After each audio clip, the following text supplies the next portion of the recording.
Hello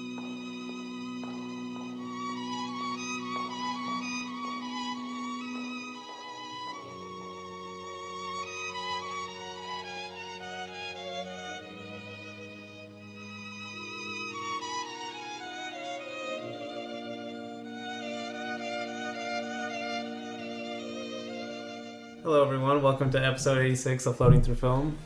This week we are continuing our Bresson series with, honestly I'm kind of curious to get your thoughts on these because I think these are in some ways his two most open movies, Mouchette and Like, what do you mean by open? Like, you'll see when I get to my topic this week, but both these characters, I feel like the main two characters, both these women, we don't really get much into them even throughout the whole movie, you know. Okay. That's why I made my open. But let me introduce my co-hosts here, Blake. What's up? And Luke. Hi. But I don't know. What do you guys think? What are your overall thoughts about these two movies? There obviously are a lot of similarities with them, but I don't know. What do you guys think? I'll start with you, Luke. Definitely two downers, I would say. Like, not say that's a bad thing, but it's like, especially on first watch, like, because these are for this series specifically. Like, these are the two movies I haven't seen. Two of the three movies that I haven't seen from what we're reviewing, and yeah, I liked both of them. There's definitely, like, I can definitely tell some moments, especially from Mouchette. Like, there's so many, like, just poetic moments that are kind of stuck in my brain, and that will continue to until I rewatch it. Like, it will make me want to rewatch it.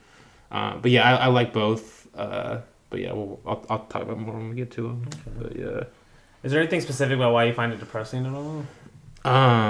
It's I mean, yeah, especially with, like, Mouchette, it's like literally everything is like this girl has like the worst life of all time. Like, really, I would say A Gentlewoman's more depressing than Mouchette. They're depressing in, like, different ways in a way, because, like, it's like, I don't know. I see. It's like Gentlewoman's kind of like a prison movie, like, in a way, like it's like a prison movie, and like within a marriage, basically. No, like, for sure, yeah. No, it's like A Gentlewoman's so depressing, and, like, you're seeing her, like, the downfall of this woman and, like, what led her to this, but you're also seeing the husband trying to rationalize, like, this happening, which is, like, also, it's like double depression, but because he doesn't think he's wrong basically this entire time. But honestly, I know, I agree. And honestly, now that you put in words, like, Lebon her in a way, like, okay, yeah. I don't know if you. Oh, okay, yeah. Like him a little bit like that, yes. Even though Lebon here is amazing because it's from her, like, Varda's perspective. Yeah, and because it's almost like he gets away with it in that one. Yeah, you know. No, great movie, but yeah. And then Mouchette, I love Mouchette. This is one of the only other. This was only the second movie I had seen from Bresson before we started the series. So, like, the only other one besides Trial of Joan of Arc, which we aren't doing. But I watched it because it was one of Sai's. Like, it was on Sai's Sight and Sound list. It's his favorite Bresson, I guess, I'm assuming, and it kind of makes sense in a way, honestly. Like Sai, a lot of his movies, like, I've said how funny they are, obviously, but they're also definitely depressing. And in a lot of ways, the girl that plays Mouchette reminds me a lot of, like, Kong. Like, yes. Like, for sure. Just, like, the way they portray this loneliness that society's causing on, like, forcing on them, basically, is so good. Yes. But yeah, we'll get into, like, especially some moments in Mouchette that are really amazing. But I liked it a lot. I liked it more on the second viewing too. So, okay, awesome. And I don't know. There were some funny moments too. Like, definitely some moments of levity in this movie in Mouchette that I missed the first time. The ending, especially, I feel, was like a... Well, she gives me big, like, Antoine Denel vibes, honestly. Like that kind of rebellious spirit. Yeah. Okay. Yes. Yeah, like, honestly, especially whenever she's, like, tossing the mud at the girls and shit. Like, that part, yeah. She, like, stomps in the mud before the church. Yeah. You guys honestly didn't mention, like, the one part that is probably the most similar between the two characters is how they both die. Yeah. Suicide. Although I kind of see that as, like, sure, it's like, yeah, hints at her committing suicide, which we'll get to when we get to, but it's almost like, it almost is, like, in a way, also way, it's, like, kind of beautiful. It's like almost her, like, I don't know, how to put this, like, but, like, a pure, like, in a way, she's, like, escaping this, and, like, yes. it's like in that kind of framing. This is, like, honestly, it's we'll get more specific, but because my main topic is, this was actually one of my topics of suicide, because I wanted to mention a few things. Do you guys remember Monsieur Verdoux? When Chaplin is talking to the girl, like, in the... Yes. And he mentions Schopenhauer wrote this essay on suicide. Oh, I didn't remember that part. And I actually read that like a couple months ago after I'd watched like I don't know I forget like I'd had it in my notes for a while like to read it and stuff, so I read it recently or a couple months ago, and then I like looked over my notes for this because suicide is very interesting like in like religious tradition and stuff, like how people have seen it, because in the essay Schopenhauer talks about how like basically Christianity is the only religion that has really seen suicide as like purely negative, you know, like especially now like in like most churches you'll be taught like if you commit suicide you're going to hell kind of thing, you know, but in a lot of other religious tradition it's been seen more like you've said, like it's more like more of escape, or at least like you can understand, you know, like and Schopenhauer he makes like this great kind of point, like if you heard your friend say or if you heard your friend like committed a huge crime and he went and he killed someone, you would have a very different reaction versus if they just committed suicide, you know, but like the church kind of treats those the same way, but you would really see that as like you kind of, in a certain way, you have sympathy with someone who commits suicide, like in a way, because like especially Mouchette like makes you feel that sympathy for sure. And usually like if someone commits suicide, it's not a thing where they just like wake up one day like. No, dude, yes, like exactly. it's always like a process like that gets to get there. Basically. Well, it's interesting because P. Adam Sidney he also writes when he writes about Mouchette. I'll just read his quote because he makes a good point about suicide, where he's like, suicide is not necessarily just like one day, like people are like think about it for a long time and then you just commit suicide like almost like rationally, you know, like and I'll just read the quote and I'll see what you guys think. So quote, people generally think that suicide is an act like any other, the last link in a chain of reflections, or at least of mental images, the conclusion of a supreme debate between the instinct to live and another more mysterious instinct of renouncement or refusal. But it's not like that. Apart from certain abnormal exceptions, suicide is an inexplicable and frighteningly sudden event. And I love that, like, because if you think about the ending of Mouchette, like, you've never seen it before, right? Yeah. Did you see it coming at all? No, not really, no. Yeah, I didn't really the first time I saw it either. You don't, like, and that's kind of what he's saying, like, suicide is really like that. It's not like people are, like, debating what, like, it's obviously a mind that's kind of gone crazy, you know, like, let me read what, Schopenhauer says about why he thinks someone might be driven to commit suicide. So, quote, Perhaps there is no one living who would not have already put an end to his life if the end had been something that was purely negative, a sudden cessation of existence. But there is something also positive about it, namely the destruction of the body, and this alarms a man simply because his body is the manifestation of the will to live. So there's almost like you hear people say all the time like I want to kill myself, you know, like literally mentally, right? But there's almost like our body, like he's saying, our body literally wants to stay alive even when we don't want to a lot of the times. But, like, you can see with Mouchette, like, she gets to the point throughout this movie, like, even her body doesn't want to be alive, you know? Like, it literally just rolls down into the water. Damn. Like, even her body's lost that will to live. Yeah. And that's almost, like, at a certain point out of her control, I think, like, Bresson's trying to say. Or, like, it's a sudden event, you know? Okay. Because we might as well talk about the end, because I'm already, I'm already on that train of thought. But, like, watching it this time, I really noticed, like, there's that point where she, like, calls to that guy riding the tractor. Yeah. Like, almost calling for him to come and get him. Exactly. And that moment, like, Bresson is literally saying, that moment literally changed her life. No, literally caused her death, you could say, right? Like, not directly, but, like, just because this guy ignored her, it's like, she's almost like, okay, you know, it's time to do it. Yes, or, like, how the same reason she watches... the same way this time, honestly. Or when she watches those two hunters kill the rabbits. Oh, for sure. And, like, she definitely she sees herself as, like, the rabbit in that situation. Damn, yeah. Like, Bresson literally cuts to the guys multiple times, like, shooting at the rabbits, almost like... You know, like the two hunters that we've seen throughout the movie. Yeah. Okay. But that kind of when I wanted to get to suicide was kind of my like side point to really my main point, which is like maybe the biggest theme in Bresson, if I had to think about it in some ways, is this idea of just mystery or the mysterious in a person. Okay. And this is really essential to Bresson because like I'm going to read a couple of notes from his book to see if... to kind of emphasize the point. So, quote, respect man's nature without wishing it more palpable than it is. And then another one. A model, enclosed in his mysterious appearance, he has brought home to him all of him that was outside. He is there behind that forehead, those cheeks. And then this is my favorite one. Quote, no psychology, of the kind which discovers only what it can explain.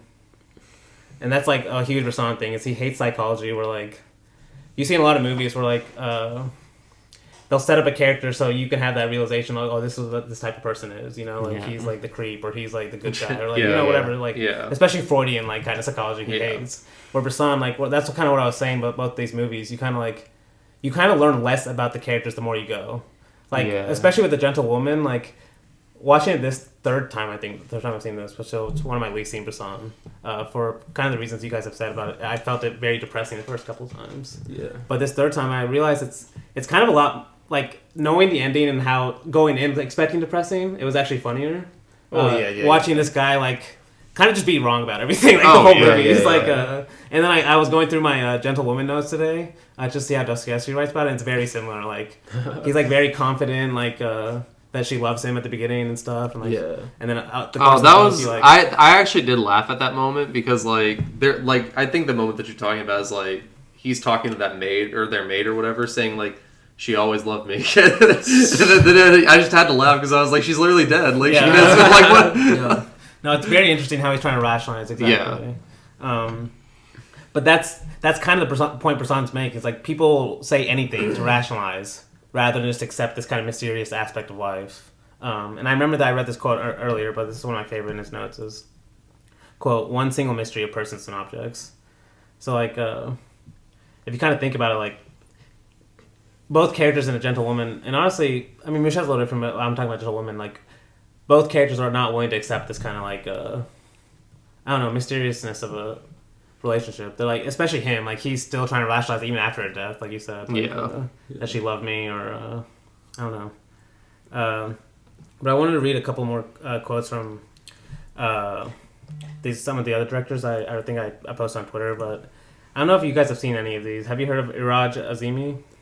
No, I haven't either. But of course, he wrote a great Bresson. So because I think this is a good way to put Bresson's. He says, "quote Here's precisely Bresson's art. He renders visible and evident the night within his characters in broad daylight." So, like, all of his images are very clear, you know, like, they're very precise. And yet, you feel like you learned less about the characters, like, in some ways at the end, you know? Like, especially Mouchette. Like, I was thinking about Mouchette versus, I don't know, even, like, A Man Escape or something. Oh, no, I was thinking in my head Mouchette versus A Diary of a Country Beast. And like how many more thoughts we get of of his thoughts and feelings versus in a certain scene versus Mouchette, where you get none. There's no internal anything. It's all external at this point. Truly, do we ever go into her perspective at all? Like you could say it. You can kind of say it by her looks or her glances. It's almost things, like you know, the camera's like it's like always near her, but it's not from her perspective. This is why it's that's like exactly. It's why it's so much like Psy, because it's so external. Everything and like you don't get any like thoughts on her inner struggle, but you can get all of the inner You're struggle. So familiar with her. Yeah, well, you get like all the inner struggle from her like outer emotions. Yeah. So yes, Psy kept. We'll talk about Mouchette, but there's definitely a few moments I like could tell Psy like obviously has these moments in his head too. But the other quote I wanted to read was by Babette Mangold. I think I mentioned her a couple of weeks ago. I've heard of her. Chantal Ackerman's camera. Yes, a cinematographer, but also I think she was more experimental with her films too. Okay. But, quote: At the heart of his films, there's an enigma which the film does not resolve. The film proposes a mystery. We do what we want with it. No film of Bresson is simply about one thing in spite of its clarity. With this directness comes a sense of complexity of life and its moral ambiguity.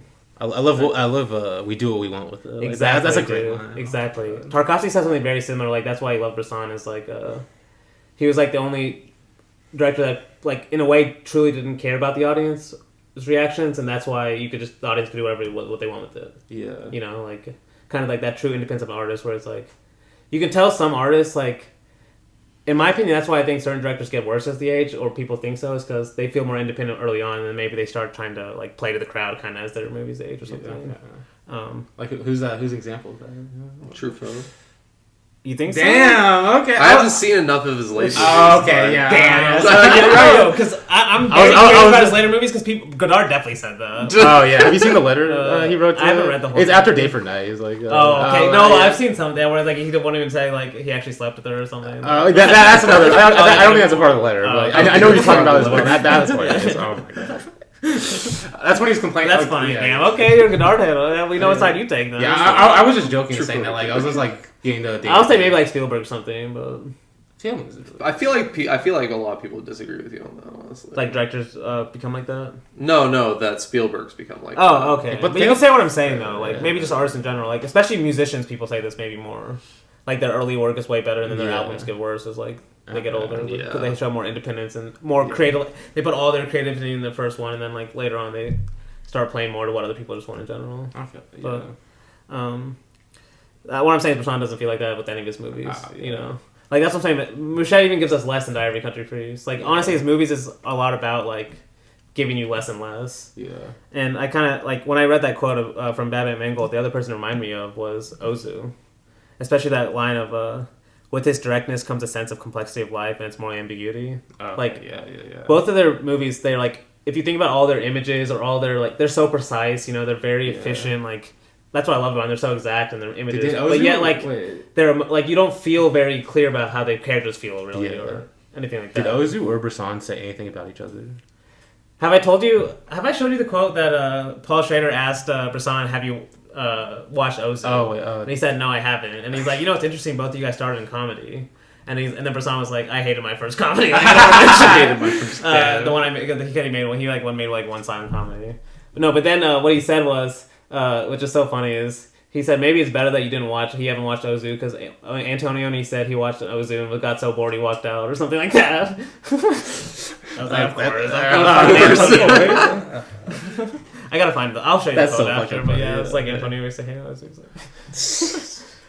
I don't know. There's some directors I feel like they're lying when they say they haven't watched. Like, how could he have not watched Ozu? Come on. Yeah. Even if they're a lot different. Although they are different in their moods. Also, Ozu, I think at the time it took a while for him to go overseas because like at least in America. That's true. So I wonder if that's an effect of it. Like that's true. Even though like the French New Wave, they reviewed Ozu for sure. I feel like. Okay. I think so. What was Bresson paying attention to Kaiser though? Anyway, I know that French New Wave disagreed on one of the Ikiru. Have I told you guys? No. Like I think like Rivette hated it, but of course, someone else loved it. Rivette the hater. No, but we'll keep going. There's honestly, there's one more person I want to. Have you guys heard of Bruce Elder? I think I mentioned before. I have heard that name. He's a very experimental film. He's also an experimental filmmaker. That his movies look really interesting. I think I showed you guys maybe like off podcast once. Okay. But he wrote like honestly an amazing essay on Bresson too that I've been going back to basically every week just to kind of like refresh my mind. But he quotes one of Bresson's notes like the start of his essay. That's one of my favorites too. Is quote, "Hide the ideas so that people find them. The most important will be the most hidden." Oh, damn, that's like a great quote. Yeah, like Bresson definitely follows his notes. Like when you get like, but in the notes, because like honestly, one of the things that I haven't really mentioned on the podcast that like I could see like some Bresson fans getting mad about if you're there listening is like his kind of religion at all, his Christianity, because you know I could. In some ways, that's why I'm drawn to Bresson too. But a lot of people I could definitely see like he is a very Christian director in some ways. So, but he's not Christian like the way. Like he definitely hated church and stuff like that. You know, he's not that kind of Christian. He's not making God's Not Dead too. You know? No. No, but I feel like because like his openness, like you could read Christianity into his films. I feel like, but like you don't have to really because he is so open. Like yes, exactly. Yes, no, that's a good point. Like he's not. That's the thing. He's not pushing like this kind of like belief or anything on it. Yeah. But Bruce Elder, he kind of like while talking about Bresson, he says he kind of makes this point about the religious sensibility. So I'll just read it. So he says, quote, "Two conundrums lie at the heart of religious sensibility. The first is that whatever moves, and this includes time, has its meaning, indeed being, in whatever does not move. And the second is we are most free when we are bound by subservience to another." And then, do you guys kind of see what I'm saying there? So basically, he's saying with, like, and you can see like Bresson and Bresson's characters kind of struggling with this is, the two kind of conundrums at religious sensibility is that whatever moves has meaning and whatever does not move. Okay. Does that kind of make sense? Yes. Like, okay. That kind of makes sense. Yeah. Like, I feel like that statement describes itself, but like, I don't know. What do you think? Like, what do I think? I feel like I'm talking too much, but I feel like I'm talking too much. No, I mean, I kind of get it because, like, I mean, read it again. Okay. Two conundrums lie at the heart of religious sensibility. The first is that whatever moves, and this includes time, has its meaning and in its being, and whatever does not move. Because okay, let me go a little further. Especially with like a Man Escape feels a lot like that because like time is moving obviously, but they're stuck in that one place the entire time. So it was like, or do you remember with Diary of a Country Priest? I like mentioned like there is that time moving forward, but we also get like the reflection. We always get these reflections of his feelings back on the moment too. And I also mentioned this with Ozu too, and that's why I kind of brought this up. Is like I remember this like especially with Equinox Flower. There's like I've mentioned this with a few of Ozu's movies. Like you always see this character that's kind of like aware of what's going on. You know, they're like a little bit outside of the movie. Yeah. You know, like kind of watching, almost like it's already happened, kind of. And that's what I was saying. Like Deluse's time images, how he sees it in a way. Yeah. Your second point about the subservience making you happier actually makes a lot more sense though, because all of his movies are basically about people being subservient to someone else. So especially the ones that we've been going through. Yes. And either being aware of who you are or not being aware of it. Yeah, like especially Balthazar, because Balthazar's aware, but she's not aware. So. Exactly. And that's kind of the conundrum of religious sensibility is when people say freedom in subservience, it almost is like a contradiction, right? Yeah. Like why would I be subservient to someone else if I want to be free? But Bresson's whole point is we're all subservient to someone. Right, based on the way we are interrelated into the world. We're all born subservient to someone. Exactly. And or Bresson's point, the way Bresson's point, there's a creator. You know, kind of. It's very funny. He kind of mentions this throughout his essay. Is like Bresson's the way Bresson approaches his kind of narratives is the same way like his characters are kind of in his narratives in terms of like he kind of sets up these rules, but he doesn't know where they're going. The same way like the characters, they're trying to figure it out. But they don't really know where it's going either. Yeah. And that's kind of what I was getting to, maybe to close out this Mysterious. It's like, that's what the Mysterious is. So let me read another quote by Bruce Elder. Quote, "So for as Bresson's narratives approach the condition of abstraction, they seem ever more like a system of intricate parts whose significance eludes us, as the significance of the narrative systems within which they operate eludes the characters of Bresson's films." So it's almost like, you know how like, the same way we're trying to understand a Bresson film, the more we get, and it's like we less understand it. Yeah. The same way the characters are, you know? Like, there are a lot of melodramatic movies, I feel like, that would have a Mouchette-like story. Oh, yeah. But they wouldn't approach it like Mouchette, like he does, with this kind of detachment, almost like brutal detachment, you know? Like, you want the character to have, like, a sympathetic song at a certain moment to like, be like, okay, we're on your side, you know, or at least, like, you know, we're watching. But it's like, he's too brutal. Like, no, it's like, this is actually what happens in real life, you know, no one's watching. And then girls commit suicide. And that actually happens, and there's no music around it, or there's no like saving grace around it, and it's mysterious, but it's also kind of like that's what Bresson's movies are. They're like almost like challenges. Honestly, do you think about like when you say that? What do you think about like Lola Montez in comparison to it? Like how so? Why when you said like a woman, like seeing a woman like I guess being like kind of like oppressed, like everything around her like not going well. That's like kind of like Lola Montez like. I just thought Did she commit suicide at the end? No, I don't think. I don't remember, honestly. But I see what you're saying, though. She is kind of like... That's interesting. I don't know. I just... Honestly, I would think it more of a gentle woman because, like... we'll get it more specifically when we talk about that movie, but there's kind of this idea in Gentle Woman of he sees woman as an object. And that either means object as sexual object or object as, like, icon or, like, someone to deify. You know? Like, someone to worship. Yeah. And that's kind of what happens to Lola, too. Like...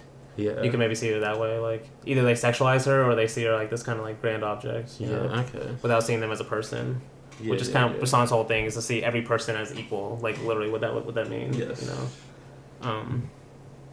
But yeah, that's kind of what I really had about the Mysterious. Is there anything else that comes to mind? Like, because to me, maybe I'll close out like this. Like, I do think suicide is very mysterious. Like why it happens. You know. Well, yeah. I mean, like. That's like even like because I mean a large part of that I feel like is when people like commit suicide and are successful, it's not like they can tell us like you know well, intricate parts like like some people like obviously fail committing suicide, but it's funny because like I mean, it's in a certain sense it's not mysterious, right? We just saw everything that happened to Mouchette. Yeah, it makes sense. Like if you're writing on paper like oh she had a terrible life, she committed suicide, but then you're watching the movie and you're like. When is the moment she committed? When did she decide? Yeah. You know, or like when?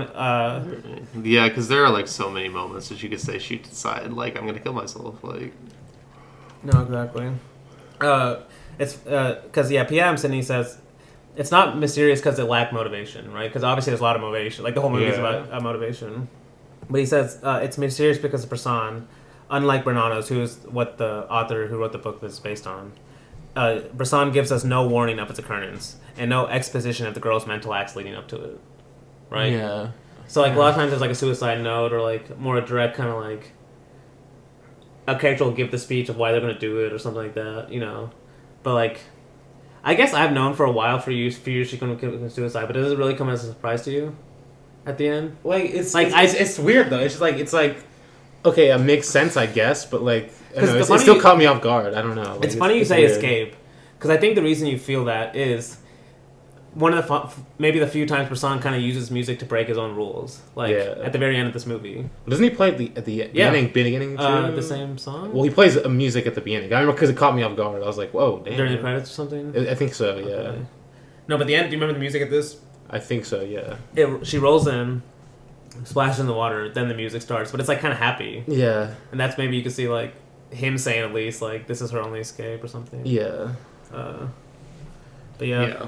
No, suicide definitely is mysterious though, for sure. P. Adamson even just describes it as like a chemical, like a quick chemical reaction that you can't even, a scientist can't even describe. It's not like mysterious because, like you said, we know what's causing this, and it is like societal pressures on these people, or not even like that, but especially in like Mouchette that we see, and the core of like suicide in like most people, I feel like, is inner loneliness, obviously. Yes. Like they don't feel like anyone actually caused cares. by those pressures, you're saying. Yeah, like they don't. Well, they don't feel like anyone cares. Yes. Like and like especially in Mouchette, like with her. I mean, no one in her family cares. No one in society cares. Like that's why whenever you said and this time, I also thought the same thing at the very end. Whenever she's like waving at the farmer or driving by on the tractor, like she's just trying to have someone notice her. Basically, at that point, and he does completely ignore to give her any reason to change her mind. Yeah, exactly. Like it's just like it's not mysterious like why it happens, but the mystery comes. Well, the mystery comes like how do you stop it? Like there's also that exactly. Like dude. you can't really stop it. Like yes, there's not like a right way to like tell someone no, you can't kill yourself. You know, or like. There's not a way to like actually like because it's common sense, right? Yeah, the body knows you should not kill yourself. Yeah, it's telling you at every moment not to do it. Even when you try, like, you can't even stop yourself from breathing. You'll just go unconscious. Literally, the reason why pain exists is for that reason. Like. Yes, so that's why it has like I like what Schopenhauer said. Like there has to be something with the body too. Like there's something mysterious where the body is also telling you not to kill yourself because, like I said, remember Bresson had like that Montaigne quote, "Gestures discover us." Where, like, in a certain sense, we're kind of watching what our bodies do in certain moments, and then we think about it after. You know, even our reactions are like that, too, in certain conversations. Like, when people say, oh, I should have said this when they're thinking about the conversation, but in the moment they couldn't think of it. That's, like, the same thing with a lot of our movements, too, and a lot of our actions. The same kind of thing.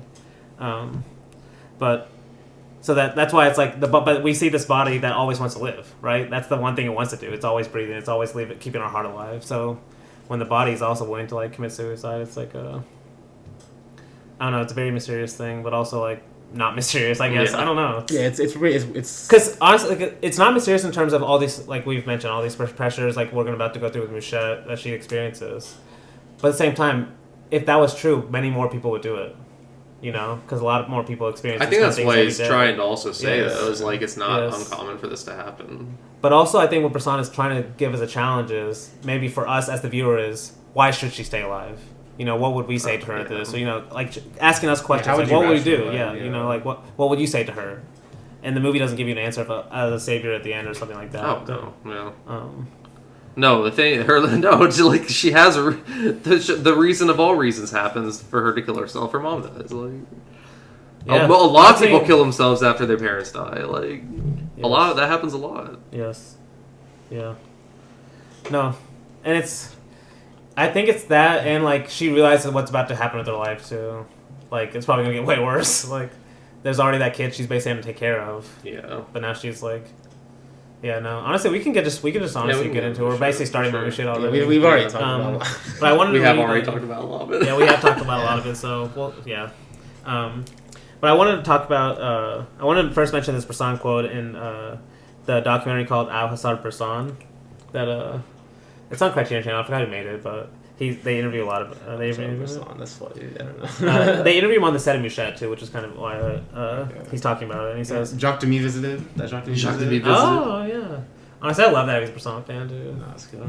I still don't see any Bresson in him. I need to rewatch, but There's pump moments in Bay Angels. I guess there are certain people that like the professors, but they don't learn anything from them.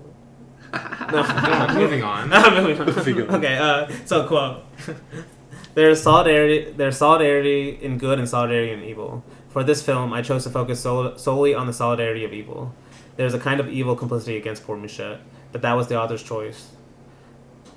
And that kind of makes sense. Like, that's what, kind of in a way, why it's maybe the hardest watch in some reasons. Yeah. Like that quote, I specifically think of the scene whenever I hear that quote. I specifically think of the scene where you're like, oh, someone's actually being nice to her. Whenever that old lady at the coffee shop gives her like a scone and coffee. But then not. But then it's like she basically gives her that just so she can like talk down judge to her, her. like judge her. And it's just like, oh damn, dude. Also, exactly. The Bresson quote, I think at a press conference where he said, when someone asked him to summarize it, he goes, "It can't be. No, it's awful. If it could be summarized, it'd be awful." Oh, like, perfect. That goes exactly what I was saying about like, Mysterious, and that goes exactly with that quote I read too from the beginning. Like, no psychology of the kind which discovers only what it can explain. Yeah. Certain movies love like setting up some mystery, but then like the viewer kind of solves it at the end. Maybe Hitchcock is a little bit like that, but like, but I kind of like Hitchcock. But Hitchcock. They're different. They're different. Yeah. But yeah. And then the one other thing I wanted to mention before we got into the specifics is P. Adam Sidney mentions, because I think this is relevant towards the end of the movie with what she sees at the very end specifically. But she mentioned, what do you guys think the bartender's role is? The other girl we see at the beginning, Louise. Yeah, honest. Because it is very interesting that he points her out, and Bresson does make some connections. Yeah. There's definitely there's. I mean, I'll say why I mentioned that. Yeah, so basically, he's kind of saying like, if you watch the movie carefully, Bresson and even Mouchette Mouchette is identifying herself with Louise. Yeah, that's what I was thinking. She sees herself. Like, yes. In it, like her. That's basically like, because if you notice, like Louise is also kind of like a rebellious character in some ways. Like she doesn't choose like the two guys that would be good for her, like the hunter that would be good for her. Instead, she chooses the drunk. You know. Well, kind of similar to Marie from Alzar Belisar. Yeah, that same kind of like. Which I mean, remember we mentioned that there's like we understand that like you mentioned 400 Blows with Antoine too, or maybe you mentioned Antoine. No, I said that they felt similar. They had similar in terms of that rebellious spirit, but that doesn't mean you choose the right answer on the other side. Yeah. Honestly, a gentle woman's gonna be like that too, but like you still understand where they're coming from, like wanting to reject the world they're in. Yeah. So, like we understand like why she wouldn't want to accept the hunter or anything, really, but. Why she chooses this other guy, we don't understand, you know. And the reason why he mentions that is because Mouchette, like, he thinks that's the explanation for why when the drunk rapes her later on, she kind of accepts later and tries to rationalize it in terms of like she wanted it, you know, or like she's trying to take on that role of Louise or like a more grown woman. And then when all the women don't take her seriously, that's kind of what is like a final straw, you know. That's how he kind of reads it. I was like, that's really interesting because there's a really good shot. Like, I don't know if this is your first time watching. So, do you remember the first time we see Mouchette working in the bar? We've already seen Louise a couple times working. Yeah. So he cuts to a close up of her of a woman cleaning the glass. So we think it's gonna be Louise again. And he pans up as Mouchette working instead. Yes. Okay. And then he goes and takes the money she earned right to give it to her dad, who gives her a drink to to drink. Okay. So it's like. Even he's saying that little moment, it's like showing like Mouchette. He sees Mouchette and Louise as the same. Like in a different path, maybe she would have followed Louise's kind of life, you know. But we'll get to the reason I mentioned that in terms of identifying with someone is like, well, I'll get to the end. But Bresson, that's another thing for Bresson is like, it feels like people are trying to find other people to look up to or follow. And also, you could say like the ending also is her rejecting that too. How so? Like she's rejecting growing up to be like Louise. She's like I don't want to like continue this on. It's like it's framing it in a different way. Her suicide in a different way. Like you could see like her rejecting that basically. Yes, I think it's her like honestly realizing, and this is kind of sad, and like obviously we've never been in this kind of position, and Bresson I think is maybe suggesting this, but there are certain people that reach the point where they're like they literally have no other options. Yeah. They at least feel that way, you know. And you can understand that feeling of someone feeling like I've tried everything. I've tried even to be raped and try to accept it, and still people will like not even show me mercy. You know, it's like what else am I gonna do? And like you said, this is kind of perversion of escape. Yeah. And you obviously don't want that, but you kind of understand the feeling behind it. You know, and Bresson's all about feeling. That's kind of what he's trying to make you to understand. You know. But yeah, I think we can get into the beginning of Mouchette, which literally you mentioned earlier. It starts literally with the. Well, it doesn't start with the mother's death, I don't think. No. It starts with her finding out she's sick or something. Yeah. She says, what will become of them when I'm gone? I can feel it in my stomach. And then it just fades to black, and you're like, okay, yeah, this is not going to be... This is going to be a depressing movie. Well, yeah, like... Is the mom's name Louise, or is Louise just a worker? Louise is the worker at the bar. Okay, yeah, because, like, the mom also is heavily, like, an influence on Mouchette. Like, Mouchette is obviously, like her mom, too, because her mom is literally telling her before she dies, like, make sure not to be taken in by a drunkard and stuff like that. Yep. Like, it's the same exact thing, basically. Yep, exactly, too. Because she fell down that same path if she also married a drunkard and a lazy man. That's actually another... Damn, that's another really good point. Like, yeah, she sees herself in Louise and the mother. Yeah. Kind of. Oh, damn. Because you mentioned that line where she says... don't get taken in with drunkards. And her face is like, damn, I already have. Like, that's how I see it. Like, her reaction when it cuts to her is like... And she kind of wants to tell her mom. Oh, yeah. I feel like that's what she... Because that's one thing, like, she never gets to tell her mom what she wanted to. And that you're just left to guess, like, what she wanted to say. Yes. About what happened to her or anything. Yeah, like, or like, if that's what she was going to say, or if it was going to be something else, or like... No, but it's like, what can you tell your mom when she's about to die? Yeah. You know, it's like the worst... Like, it's like... Bad luck for Mouchette, but you don't want to say it's bad luck for Mouchette because it's someone else dying. But it is bad luck for her because like, she wants someone to tell, obviously. Because there's like a brutal moment where she's like just wakes up from her bed crying, and her mom's just like, "Why are you standing there?" And she doesn't say anything. No, but yeah, to go back to the beginning, it actually starts with another one of like beginning Bresson kind of reflecting his beginning ending. It starts with someone. It starts with the two hunters. Yeah, it starts with like a snare, like the hunter placing a snare for like the bird. Okay. And I think a bird got caught. So. Yeah, a bird does get trapped. Yes. It is a long scene too. It's a brutal scene too. Yeah. And it is. Was it actually a real bird? Yeah, probably. Yeah, actually, I don't know how they would fake it. Like probably CGI, you know. CGI. But they do. He does let the bird go at the end. Oh, okay. Yeah. Yes. He does let the bird go at the end. Which is kind of interesting. I don't know why. Like, I think that's just Bresson's way of saying like this is the story. Like Mouchette, obviously, like that's another thing that's heavily like paralleled in this is Mouchette's walking through this field that all the animals get trapped in, obviously. Oh yes. So it's like maybe him just releasing that pigeon or the bird or whatever is like this is the start of the story. Okay. And it's still gonna like this is also like this is where it's where it's gonna end up. We're gonna be back here. We're gonna be like literally back here. It's like the ascent to like heaven in a way. Like like. I will say I love how so as we start with the hunter basically, so not even Mouchette, and then it shows a shot of the hunter walking past Mouchette as she's walking to school, and so we think okay we're gonna follow Mouchette, but we actually don't. We keep following the hunter, and then he goes to like the bar or something. He talks to this is when he goes and talks to Louise for the first time. Leaves, and Mouchette's dad comes into the bar. And then Mouchette's dad comes home, and that's when we start following Mouchette. So it's like another one of these like Bresson little fake outs. Like he shows Mouchette really quick, thinking we're gonna follow him, and then when we do, because it's funny because when he does show Mouchette for the first time, she's going back to school, like the same way as the fake out of. Yeah, no, it actually is funny how long into the movie it takes for us to actually start following Mouchette. Yeah, it's like around 10 minutes. Yeah. Because it's so funny. In an 8-minute movie. Yeah, honestly. Because do you remember how the dad comes home? It's honestly one of the funniest shots. Like, never explained, but it's so funny. Like when he comes straight home, gets in his bed, starts pretending he's like racing a car. Yes. It's like this is her dad. No, this is her life, bro. Yeah. Look at this guy. Like this is like if you think about it, this is who she would have to be stuck with. Yes. Yeah. Without her mother, you know, like all these scenes kind of have their own meaning, like they do. But it's like it's kind of brutal, like, but it's also funny with the way he does it. But it's just like it is. There's something to this where you can see like people just being battered down by life. They just want to come home and just like daydream or just literally dream. I think that's kind of what he's saying. Like, this is like him dreaming of like being a race car driver, but like essentially. But it's just so funny. Yeah.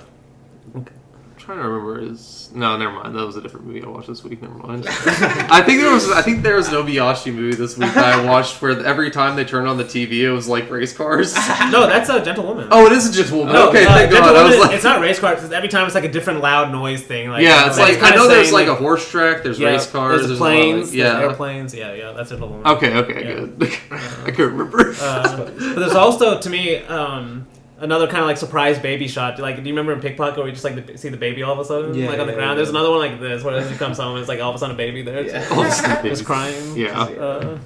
No, but that's when we follow her to school. There's this one scene kind of reminds me of something that would be in Armored Core a little bit. Maybe not as depressing, but like where like the teacher makes her sing like "Hope is Dead." They're all singing like "Hope is Dead." Like, well, see, these are like the school ones are really what gives me the Antoine Donnell vibes. You know, yes. For sure. So she definitely has that kind of attitude towards her too.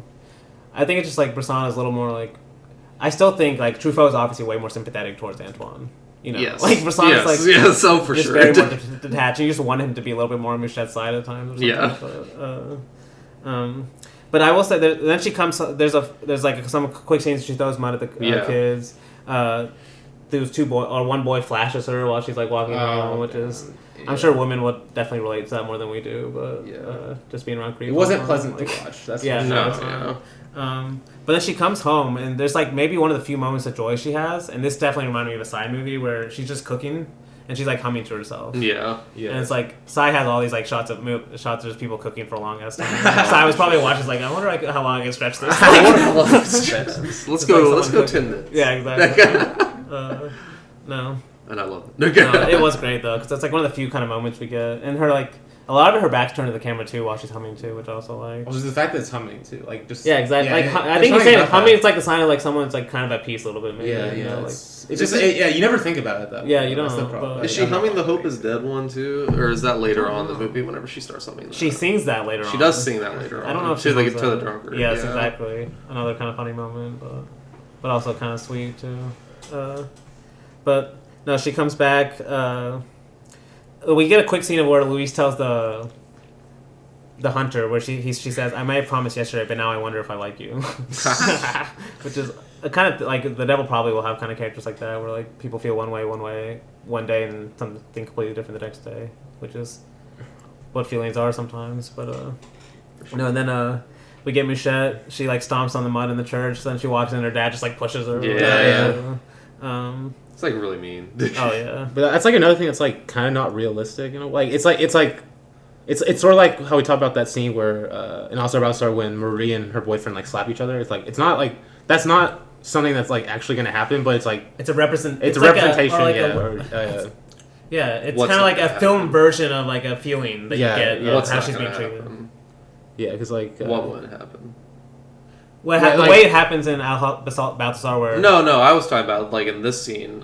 This scene would definitely. Honestly, I feel like this one. Is it like? Is it like a slap? I feel like it's. I don't know. It's me. Like it feels a bit too. I can tell you if a kid here in Arkansas stomped in mud before trying to go into a church, their parent might definitely push them. Okay, I didn't think about that. I will say I think like what makes it more just shows the kind of like not real is the reaction. There's literally no reaction. Yeah, that's like it's just like it feels like they're too. It's like the rest of the church is like a set piece. It's a literal normal thing at that point. Like it's like it's happened like 500 times at this point. Like maybe probably more. Like yeah. Like, and do you remember what I mentioned last week? Kind of Bresson's like flow of synecdoches. Yeah. Like that's kind of where some of these I'm describing. Like that's what makes this feel more cinematic. Like we don't get anything else to make it more realistic. It's like he just shows us one moment and that's it. Yes. You know, and it kind of describes way more than like this is how her dad treats her. Yeah. Like even at like before a church, like this guy wanted to do that. You know. But then we get that scene where she's like working at the bar, watches like. I kind of like the scene, but it's more you kind of have to watch it. Like you kind of just watch her watching what's going on around her. Like she's watching how Luis is treating like the hunter versus the drunk guy, and that's when she goes to like go on one of the rides for the first time. Like one of the few happy moments in the movie where she's like riding bumper cars. This scene never would have expected bumper cars in a Bresson movie, to be honest. It was like I know. It was kind of insane to watch. I was like, what? It is funny, and but this scene is actually I think kind of important because it's almost like there's a couple moments in this scene where Bresson is kind of saying like. If that had gone slightly different, her life could have gone a lot differently. Or, like, And the example I gave is the reason I say that is so that guy clearly takes an interest in her, like the one she's like flirting with, and she like starts off following her, and like the guy comes up to her, and then her dad obviously comes in between, like stops it. So maybe like Bresson is saying like that could have led somewhere, you know, like maybe a romance or something that could have changed this. Yeah, and there's there's a similar thing in 400 Blows, right? When he goes on the theme park ride, like the fair rides. He goes on fair rides. Yeah, I don't know if he meets it's the same someone, kind of like Maybe that same idea is like a fair ride is fun for like. Or it's like an escape. It's an escape for both of them. Like yes, and that's escape is like this guy could have been an escape for her too, maybe. And then more importantly, it's like that brief moment where that lady comes and gives her money to ride the ride. Right before, I think, actually. Just out of the blue. Just chance, pure chance. Like, we've talked about that Bresson was like, as much as he loves process and people have to be involved and stuff, at the same time, it does take a lot of luck or chance for people to kind of get through life. Yeah. And you could say this movie is like her not getting those chances later on. Yeah. You know, it's like the few moments she does. Because, like, P. Adam Sidney says, the ellipsis of the framing of the scene and the consequent anonymity of the benefactor, we never see her face, separates this woman from those malicious and sinister women who will later offer gifts on the morning after her mother's death. And it's like, this is like the one woman that those women should have been, you know, later on. That says like, they give her the exact opposite of what she needs. That's also chance, right? Like, chance is not only good things, which is, you know, kind of depressing to think about, but yeah, that's why I think this scene is kind of important too, because it's like almost like a bunch of like little what ifs for Mouchette before the rest of the scene comes, like just basically all downhill from here. Yeah, for sure. Because and there's also the way she's following the guy kind of also reminded me of Psy a little bit. The way like we mentioned like the mating scenes inside. There'll be no talking, but they're just like following each other. Yeah, the cruising scenes. Or cruising. Yeah. Also pickpocket too. There's a cruising scene. Oh yeah, there is a cruising scene. Yeah. Damn, it's funny how much we mentioned Psy. Like. Yeah. Makes sense. You knew it was gonna happen, so, especially since we just did him. But let me ask you this, because I still don't know for sure. Because there's like a kind of rumor going on, like the drunk like has escaped to the forest or something. Apparently they want him for, I forget what they want him for, but she says the hunters stay in the woods. She's like goes to follow him in the woods. I forgot if she ever says why, but I don't think she does. Because this is when she gets stuck in the woods, like when it's storming and stuff. Okay, and yeah. But I didn't think she was I thought that was a lie. That she said that she was following the hunter. Are you talking about like whenever why did she like decide later to go on? in the woods? Yeah. I don't know why. Like, see, I think whenever she goes in the woods, it's one of the moments that she walks through that same like trap area that the hunters use for the birds, right? Okay. Like, isn't that one of the first scenes that we actually see her walk through this part? Because that's whenever she actually gets stuck in the woods. Yeah, okay. Like she loses her. So she does get stuck, but why are you saying she goes to the woods in the first place? Like I think that's one of the mysterious parts of it. Is like because I know she does go home first. She hears something about in my notes. I said she hears something about the hunter, but I don't know why she goes in the woods though. I don't remember that. It might just be like an impulse. Like, yeah, that's what I'm saying. Yeah, something like that. But there's something like there's like a moment in this forest scene when her like socks get wet. There's something about that's just like it's so like. It's like such a small small way to like just show like the uncomfortability of like the character. Like it's dude, there is that scene where her sock gets wet. She like loses her clog and shit. Yeah. But then it's like she's sitting under the tree, and whenever she puts her wet socks back on, that's what gets me. It's like it's like there's something about that that's just like no, you're right. That's also another side thing where he makes you think about those little moments, like if your house really had like the flooding like this, or like you had to go and like dump out your water bucket every like time in the middle. It's just it's like she's like it's just there's something about that. No, because there's also one of the best moon shots in this in Bresson too, where she actually does look up the moon for a few. Love me a good moon shot. Lancelot has one of my best. When I Saw a Dreamer has a great one too, at the end. Also, yes. Oh my god. Yeah, they both. Dude. I can't wait. That's next week. Let's go. Honestly, it does feel like more exciting to watch those. I'm not gonna lie. I can't. Well, yeah, because those are his first two color movies too. Like, I can see. No, this one's in color. Oh yeah, it's just but it's like the quality. Yeah, the quality. So it's like basically non-color. Yeah. Like, but no, well, I'm excited to talk about it. We probably shouldn't be saying this like during the review. I can't wait for next week. Stop watching. Stop watching. Or stop listening. Fuck, what are we even on anymore? But I do think like I think as I watched Mouchette a little more, like, it was funny how many directors I saw love this movie. You know, it's not only Simon. Oh yeah, like it's because I do think there is a kind of like even level of honesty to this one that maybe in its brutality just feels like a little more honest, or like I don't know. I don't know why people just love so this like so yeah, much. like down to earth. Like, It's like, but like I mean, it's like even more down to earth for Bresson. I feel like too. Like All-Star Balthazar had these like very poetic moments, like high like reaching, which I love it for. Like yes. they reach well, but it's like this one's like it's gives almost you like nothing, basically. yeah to the very end. Yeah, it's like it's very like just down to earth. Like yeah, I don't know. It's I don't know. It's yeah, like, and I mean to kind of get us back into where we're in the movie. Like a perfect example is she goes through this huge storm, and her like the person that comes to save her is this like hunter, this drunk guy that like it's like. It's kind of sad because she's like almost like giving herself to him, basically. Like she kind of wants to like support him. She even says at one point, we're basically at the point where like they're kind of stuck during this. Do you think the cyclone actually happens? That's one of the things in the movie, man. It's like it's one of the mysterious things. Never explained. Like, she thinks there's a cyclone, and we hear it for sure on the soundtrack. Yeah. So, and Bresson, you know, he's not known for inputting sounds that aren't actually in the film. Yeah. So.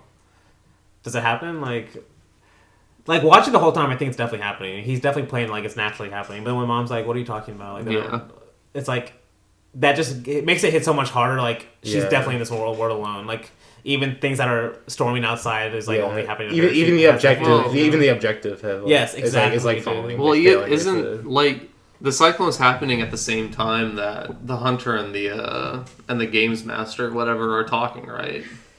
Isn't that the same time? Like it's parallel. I did kind of skip time? that scene, like because it's not storming in their scene. I don't think, or it's not like I don't a cyclone. think it is, or maybe it started raining. I think. Yeah, it might have started raining, but it's not like the cyclone. It's not the huge wind that we hear when like, they're both inside together. Yeah, so it's like I don't know. It's like it might have happened. You could definitely see it, and then the mom was also sick. Yeah, you know, like she didn't hear it or something. Yeah, exactly. You know? But either way, it doesn't matter to Mouchette at this point. Yeah. It's just another like kind of confirming her biases. Like the world is against me. You know, even other people don't hear the cyclones I hear and stuff like that. Like, and you kind of like at a certain point, like you can see why she would kind of think that. But like during this scene, she says one thing that I kind of like. I think is definitely something that Antoine would also say is she says, "I hate them. I'll stand up to them all." Yeah, and you can see why like. This is like remember when I said like if. How in Pickpocket Michelle says the world is already upside down. I want to do something to make it turn upside right or something. I forgot the exact quote, but it's something maybe like this that. is it, right? But basically, he sees the world as upside down. Yeah. So if you see the world is upside down, and everyone keeps telling you these are the good people, you know, these are the good, like the people in your school, your teacher's a good person, you know, and everything, all you see is evil. You could see why, even if it's not right, she would make the leap of okay, this drunk evil guy, he's the good guy. Then you know, like if everything is reversed, like. At least that's her rationalization of how I see it. That's why she like wants to be with this guy. You know, it's like like, and in another way, maybe it's her only option too. Like that she sees that as her only option because, because it's very interesting. Like this still happens all the time. Like why do people choose situations that from the outside are clearly not good for them, and why do they stay in them? Or you know, I think Bresson in some way is saying like it's not really explainable. Like we can kind of have our theories, you know, we can have our theories that we can explain. Like we can literally show every moment maybe that led up to them in this room, and we still can't explain why it happened. You know, there's something that like about a person like that we really can't know. No, because it ends in like her like kind of being raped, but the very end of the scene shows her kind of like hugging him. Like that brief moment, you know. But then that's when she comes home. Fun scene.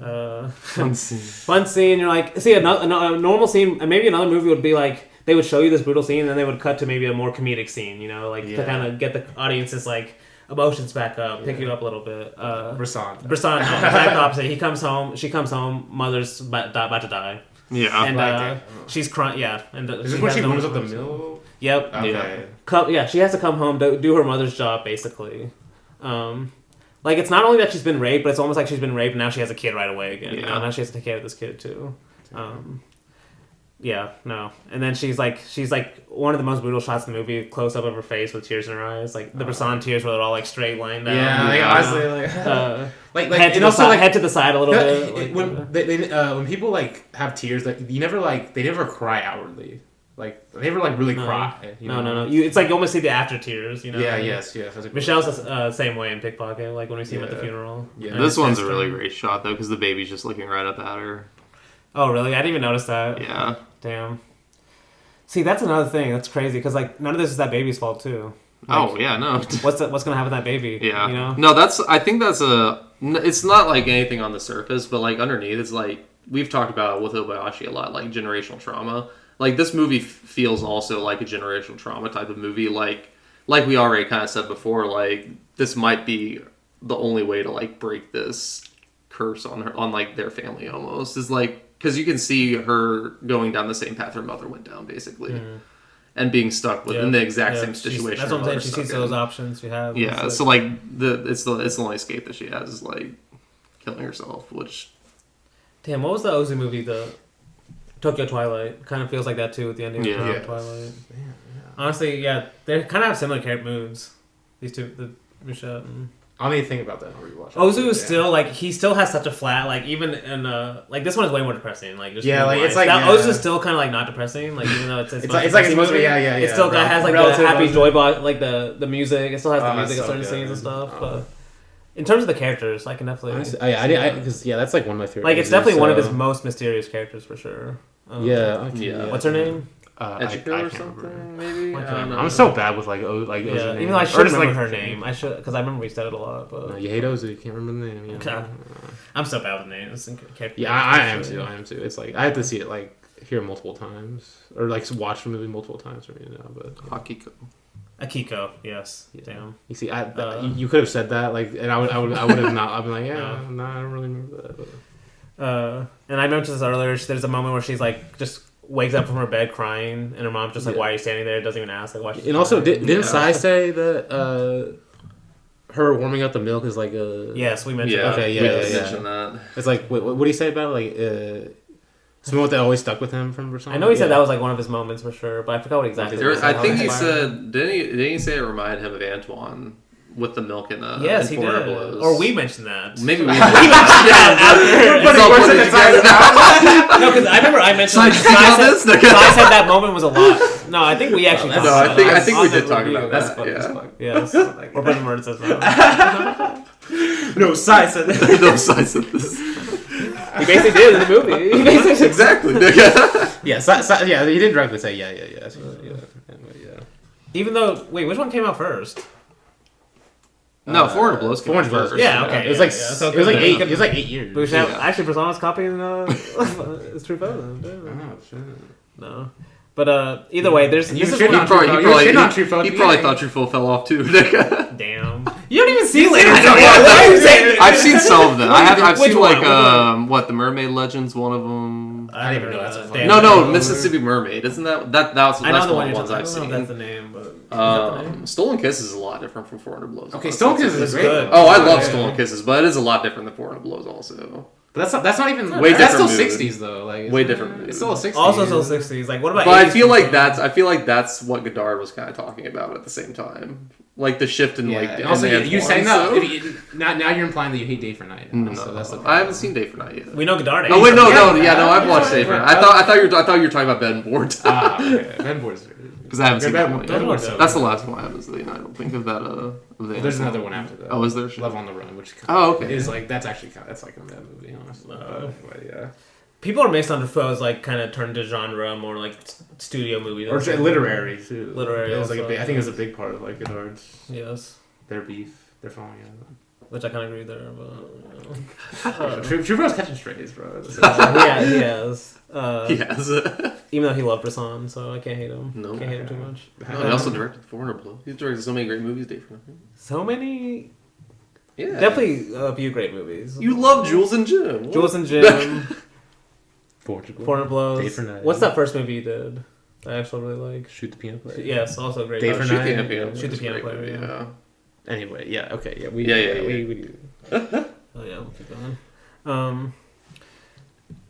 So actually, we're at the point where the mother's basically dying, and this is honestly another like kind of just like just kind of a feeling moment where you understand the mother, where she's like, if I die, I'm gonna die without pain. She just chugs this whole bottle of I don't know what alcohol it is. Gin. Yeah. Is it gin? Yeah. She chugs the whole thing. I hope that's me on my deathbed. Like, Yeah.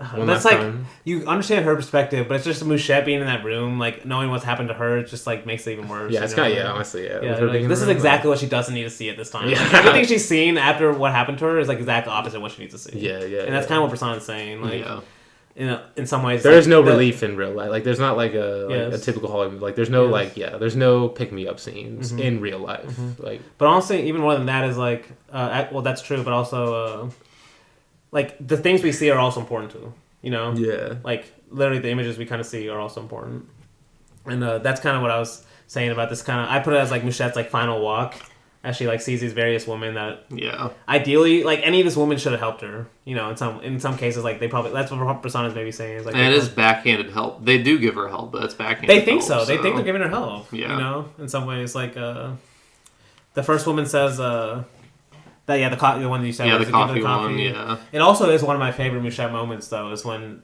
after all that's happened, like she calls her a slut when she accidentally drops the cup. Another Bresson theme is we'll see it in L'Argent too, where like all of a sudden people will drop like a cup, or we saw it in Diary of a Country Beast where he drops a wine bottle all of a sudden and he'll like show a close up of it.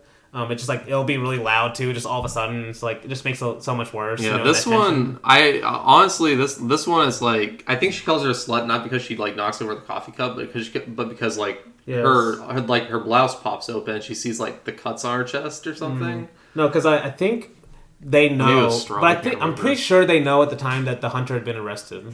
Yeah, the hunter in the woods, and he had said because they say he had spent the night with her. Not knowing what had actually happened, but I'm assuming she saw what was on her chest, the scratches, and that's why she calls her a slut there at the end. But then when Mouchette walks out, she just throws the croissant back on the ground before leaving. I just like love that little moment. Yeah, you know, not going to take anything from them basically. And then she keeps walking and sees those same two boys again really quick. And then she runs into the gamekeeper, who they kind of question her, which is the gamekeeper's wife is also basically like. Basically doubting her, kind of like doesn't believe her story. And then the gamekeeper actually says one of my favorite lines in the movie when he says, "Since when are you afraid you'll melt in the rain?" And then it cuts to her face, and she's just like kind of like this is like basically just he has no idea what she's been through basically. Yeah, you know. And then she keeps going. She talks to the housekeeper like. I think it's the housekeeper of her. I don't know whose housekeeper it is. Where she sees. Yeah, it's just some old lady. Yeah. But I don't know. I don't know who she is. But honestly, like, it's so funny because I kind of love what she's saying in some ways. Like, she's kind of saying like, "I understand the dead. I understand the dead. I love them." Simon's love this character in some ways. Yeah. Okay, let me read the quote. She says, "I love the dead. I understand them. At your age, they frighten me. Now I talk to them, and they answer me with a murmur, a sigh." I was like, "Damn, it's like a." Like, you never think about what these random people are thinking sometimes. Because she even says something like, "I don't care what the church says. I have my own views on death." Or something like that. It's almost like you understand what this lady's feeling, but once again, it's not what Mouchette should be hearing at the time. You know, no. She's like basically kind of like praising death or glorifying death in a way. And then that kind of leads us to this last scene where she goes back to the forest, like you've been saying, where all these other animals have been getting trapped. It's funny, like, do you think she's aware that this is going to happen? Like, she's going here for this scene to die? Like, do you think when she goes here, she's actually going to die? She knows. It's one of the mysteries. Because the reason I brought up, like, that identification with Louise at the beginning of the movie is because he brings up this last scene as an important reason for that is, if you think about, like, the kind of images Bresson shows, he shows... First, those rabbits, you know, being hunted by the two hunters. So you can see her being like, getting an idea of like, that's me as a rabbit, you know, kind of in her head. Because he mentions in the book, which is kind of important. Okay, let me find the exact quote. Well, I was gonna say, I had a reaction to that because you said she sees herself in the rabbit. Yes. Do you think he's contrasting the rabbit with the bird? Like the rabbit is what she thinks she is. Basically what she thinks it is, but like really she is a bird, like ascending when she commits suicide. Like, is there a comparison there? Maybe. Like, I like that. I don't know, that's just what I Okay. thought. Because like obviously there are 2 animal hunting scenes. Yeah, and I've been wondering what he meant by that. Because like yeah. Because I kind of mentioned this point, like, okay, I'll read the. Okay, so apparently in the last chapter of the story, Mouchette by Bernanos, I'll read the quote. So, there's apparently. So I'll read the quote first. Quote: At that moment, the deep, secret impulse toward death seized her again. It was so violent that she was almost dancing with anguish, like an animal caught in a trap. Damn. And like, what he's trying to point out is like Bresson is trying to take these literary similes or metaphors and literally literalizing them in film.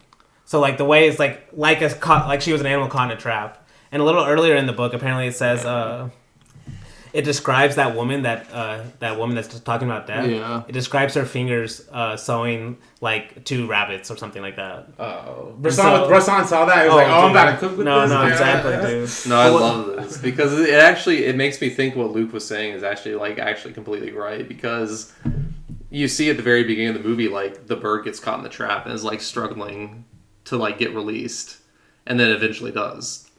And that's like kind of basically what happens at the very end here, where she's struggling, like she's got this inner turmoil, like should I do this or not? I'm just gonna let gravity take its choice, and she's like struggling against this trap of like maybe her body, like she feels trapped in her body, of course. She definitely does. And so like the release at the end is like death. That kind of release, Yeah, yes, the death yes, that damn, we've been dude. saying. So It's like the same thing that happened in the movie, kind of, in some ways, like a trap that's actually free. But it's like when she sees the rabbit, she's like, "Oh, like all I'm doing, what she thinks personally is like, I'm just gonna fall on the ground, like just lay on the ground, die." But what she really doesn't know is that it's really an ascent to out of this, kind of like hell in a way for her.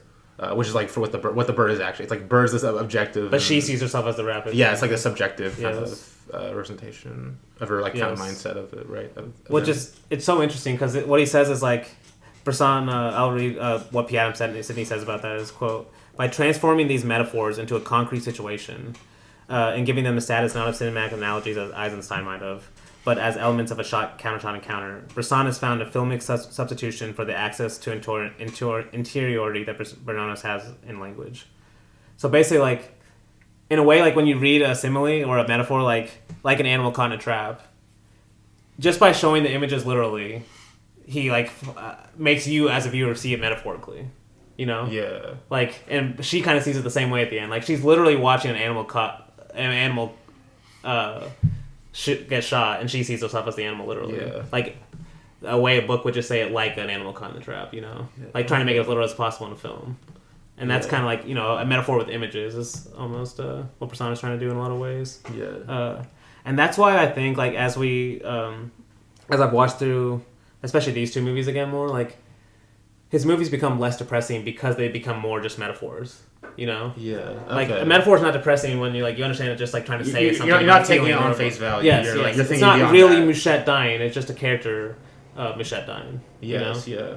well, and if you think of it like this release from the body, like she is trapped in her body, like I was saying earlier, like if it does make it feel happier at the very end, like this is the only thing she could control literally in her life is her life. So yes. And I do the only way to free herself from the trap is to kill herself. So yes, that's what I was saying. Like the kind of images we're presented are important because they give us in some ways the opportunities we have. They show us what opportunities we may have in the future. And for someone like Mouchette, it's like it's in her. She feels like it's all negative for her at this point, at least in the real world. In this kind of earthly world. So yeah. I will mention one point I wanted to mention. It's kind of funny or interesting in the book is in the book she apparently Bernanos mentions like during this last scene when she's considering killing herself, she has this random memory of this chance encounter she has with this girl she had like at school that had like randomly just touched her cheek once, and she says it was like one of the. I'll read the quote. It says, quote, until her chance meeting with the girl Arsene, she had never, despite such fleeting moments, been able to overcome the strange rebellion against tenderness which made her so solitary. And it's like, you can kind of see, like, that's who Mouchette is, like, she has this strange rebellion against tenderness that made her so solitary. And I think maybe, like, Bresson, like, it's kind of, maybe in some ways, for people that have read the book, they're probably thinking about those kind of moments, too. Like, that's probably what she's thinking about, too. Like, that was just one random moment for her, and like she'll probably never have a moment like that, and that's probably why she does that, you know. But yeah, that's Mouchette. Is there any last thoughts you guys have before? Honestly, I think we're getting into a more not more exciting, no, but more not uplifting, less pessimistic. I'll say it that way. Yeah, I think I'll probably love this on rewatch. It's just like dude, I hope they restore it or something like.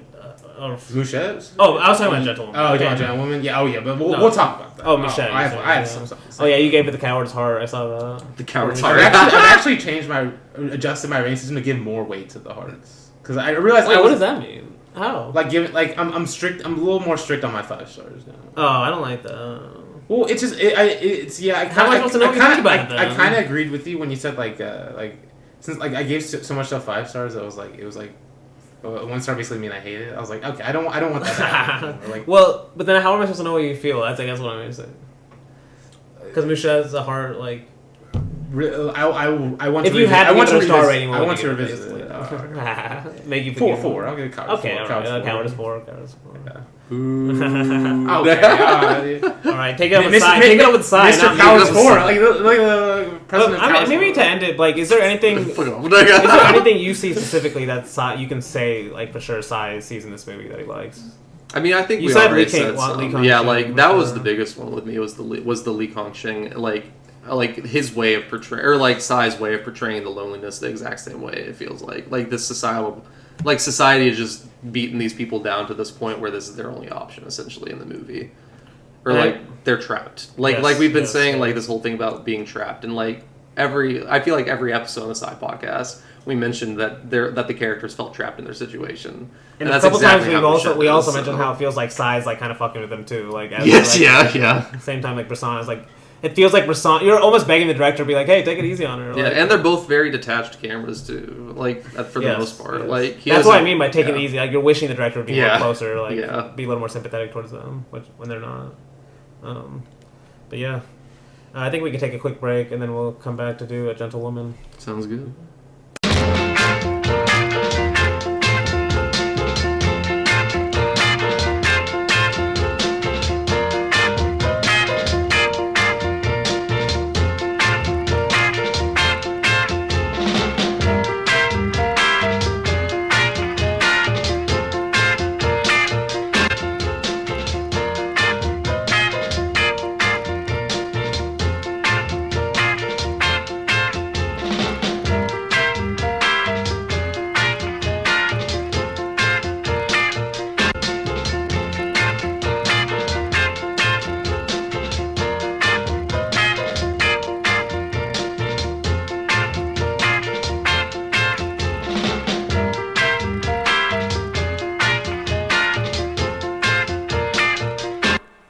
Back from the break to talk about the next Bresson film, A Gentlewoman.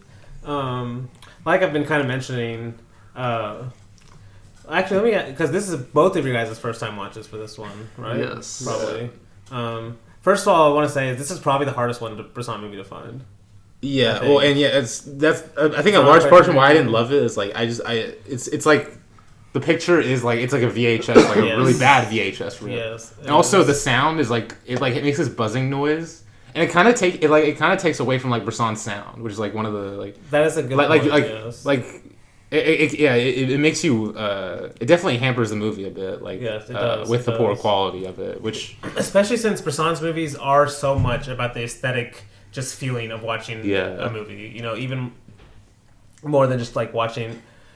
It'll still be really interesting to talk about this movie for sure because there's a lot of interesting stuff going on. But there's something missing that I wanted to mention. Like, it's like this is a first color movie. We're missing like a lot of the colors. It feels like. Yeah. You know? Oh, it feels very dull. That's why Lancelot, you'll see, it's gonna feel so much more like brighter and everything. It's just gonna feel so much like I think the Down Criterion. No. I know for sure I have a better quality stream of those. Okay. I have it. So, and you have it too? Okay. Wait, you have it on Blu-ray or something? No. Oh, I was like, I got excited. No. I was like, holy shit, I don't think it's on Blu-ray or anything. I haven't seen I don't think Florence of the Dreamer is even on Blu-ray anywhere. But I do have a good quality of that one too. Yeah. So. I know a restoration just happened for that. Yes. So please, I need a Blu-ray for beautiful that. movie. But I guess to get into the movies, besides all that, story-wise, there is some interesting stuff that Bresson's doing that he doesn't do in any of his other movies. Is this the only movie where it's like about a marriage, basically? Like, yes, because like that's like a very common topic with a lot of filmmakers. Like, marriage is like a very interesting vehicle to explore. But like Bresson, this is like his one venture into it. Yeah. But, I mean, he doesn't do. Yeah, Florence Dream is more like a relationship, like. It's just directly with a marriage. Like, you're in the marriage. Yes, that's a really good point. Yeah. And I was going to say, really, and kind of related to that topic is, this is one of the Bresson films where we get, like, two timelines that PM City kind of points out, but we get these two, like, different perspectives. Yeah, two timelines, basically. Like, we get this kind of reflecting moment where the death has already happened, and then we also get the kind of flashback of these memories that he's recounting. Yeah. And usually it's like Bresson, we only feel like we're getting. It's like very straightforward, it's like it's only like one narrative at a time, even though it feels like reflection, like it is like a journalist, like in A Diary for Country Beast, it's a guy like talking about his journal. It's still very forward moving, It's not like a guy reflecting on his past that often. Yeah. Really. But is there anything you guys have?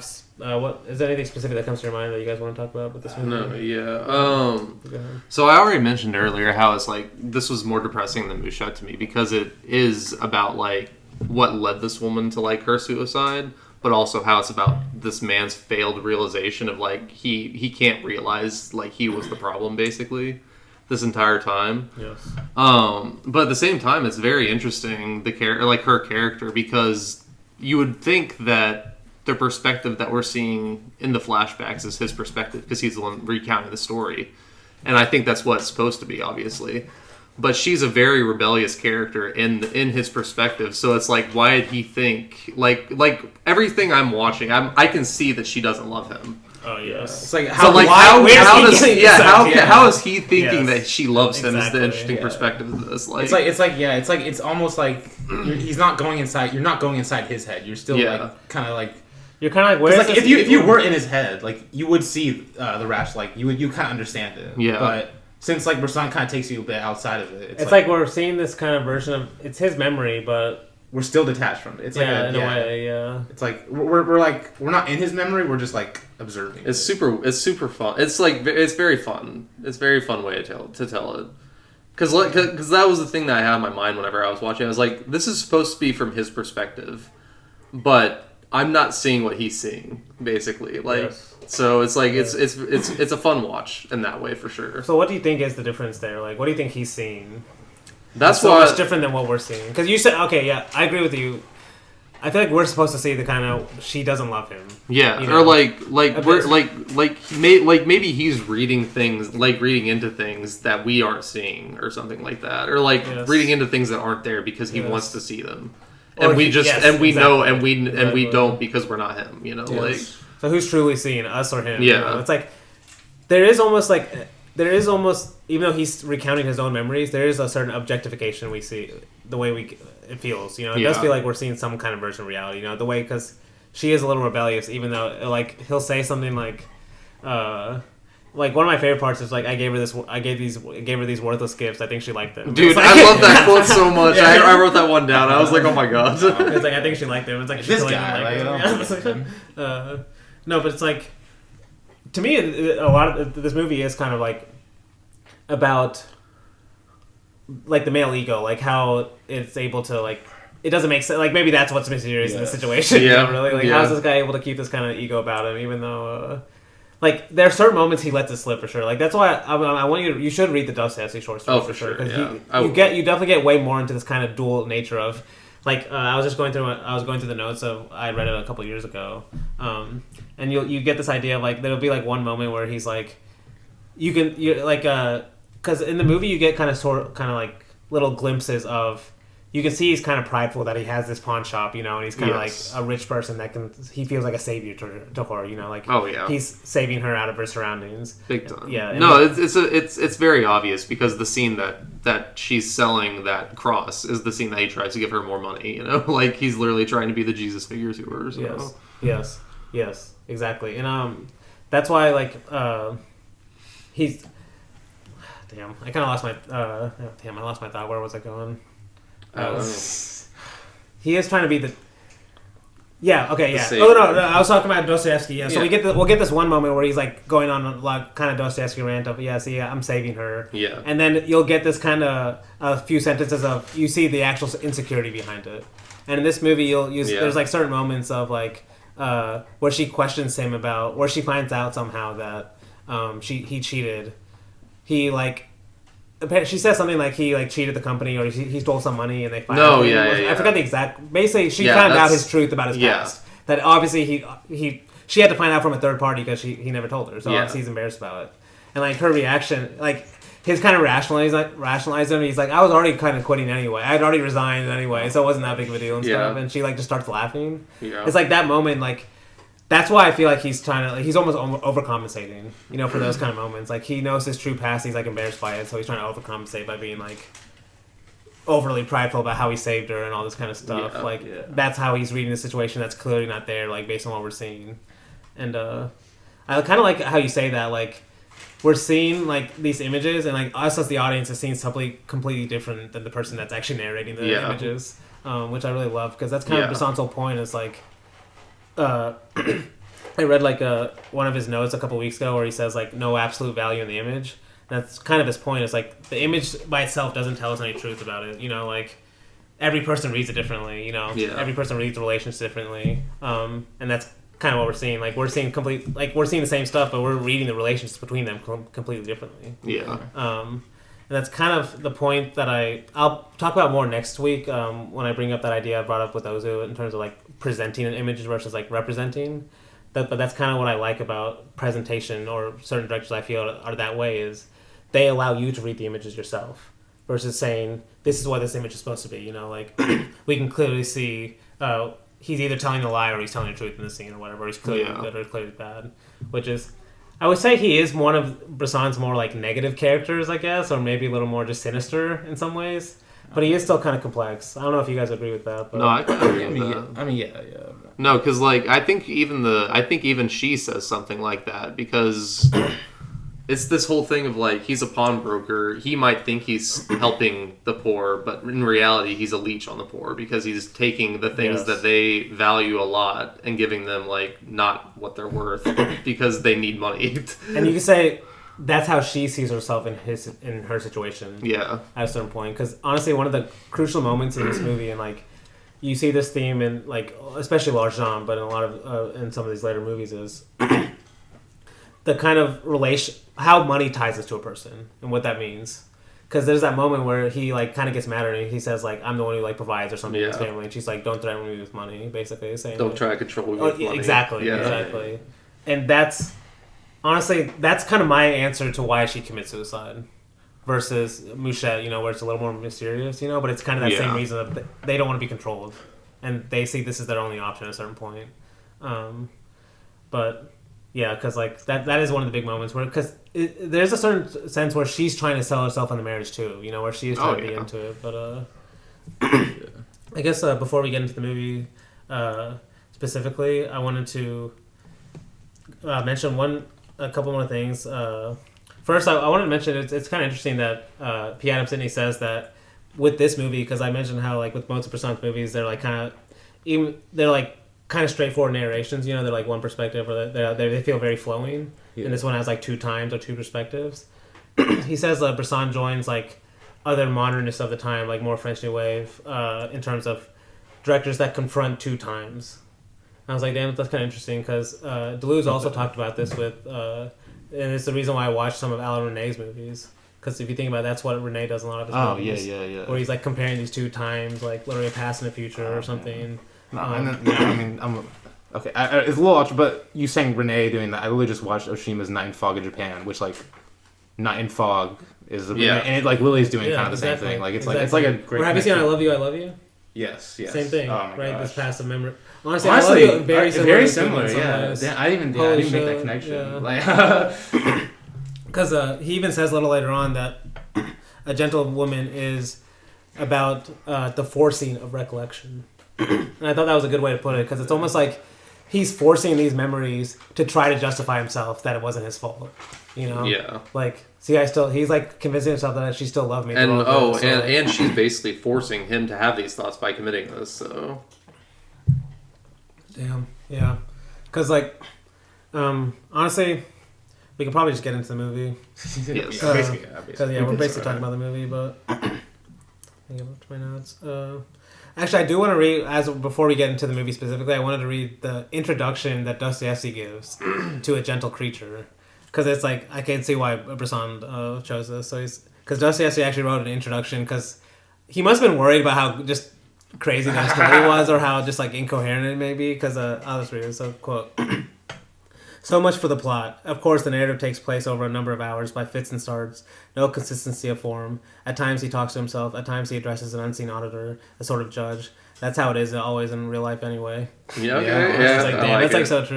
Because this maid character is like basically a judge. Like, there's certain shots where it literally shows her like with the hands like across her arms, like over him. Dude, there are so many things like he's talking to her, like wanting her to say like, "Yeah, you're right." Yeah. And she's just sitting there just with that stare. Well, honestly, that stare I've talked about what we see with like in Pickpocket with Jeanne and with Balthazar too. I talked about Mary. It was like that same kind of. Just like that blank stare with these guys that want justification for their actions. But yeah. Honestly, because I just watched, and I put this in my beginning notes because I just watched Faces too, but Faces also has a similar kind of theme too. Like, like husbands don't want to see their true, like, kind of like, their own sinister aspects, you know? They're always like trying to rationalize them. Yeah, and they try to like compensate for it by with a younger woman. Like, yes, exactly. Yeah, honestly, damn. Yeah. And then, and if you realize, there's a couple things with, honestly, this opening shot and honestly, the opening scene, too, because, first of all, I remember last week I mentioned what a hysteron-proteron is, basically the reversal of cause and effect. If you think about it, this whole movie is a reversal of cause and effect, because it starts with a suicide, literally. Yeah. It starts with a suicide, and then it kind of just shows, and then it shows us the events that lead up to it. Basically taking away, like, once again... And the way he frames it, too, is just, like, insane. Well, do you remember the opening shot of the movie? Yeah, it's like, isn't the door frame, yeah. Do you remember the movie we just watched that also did that?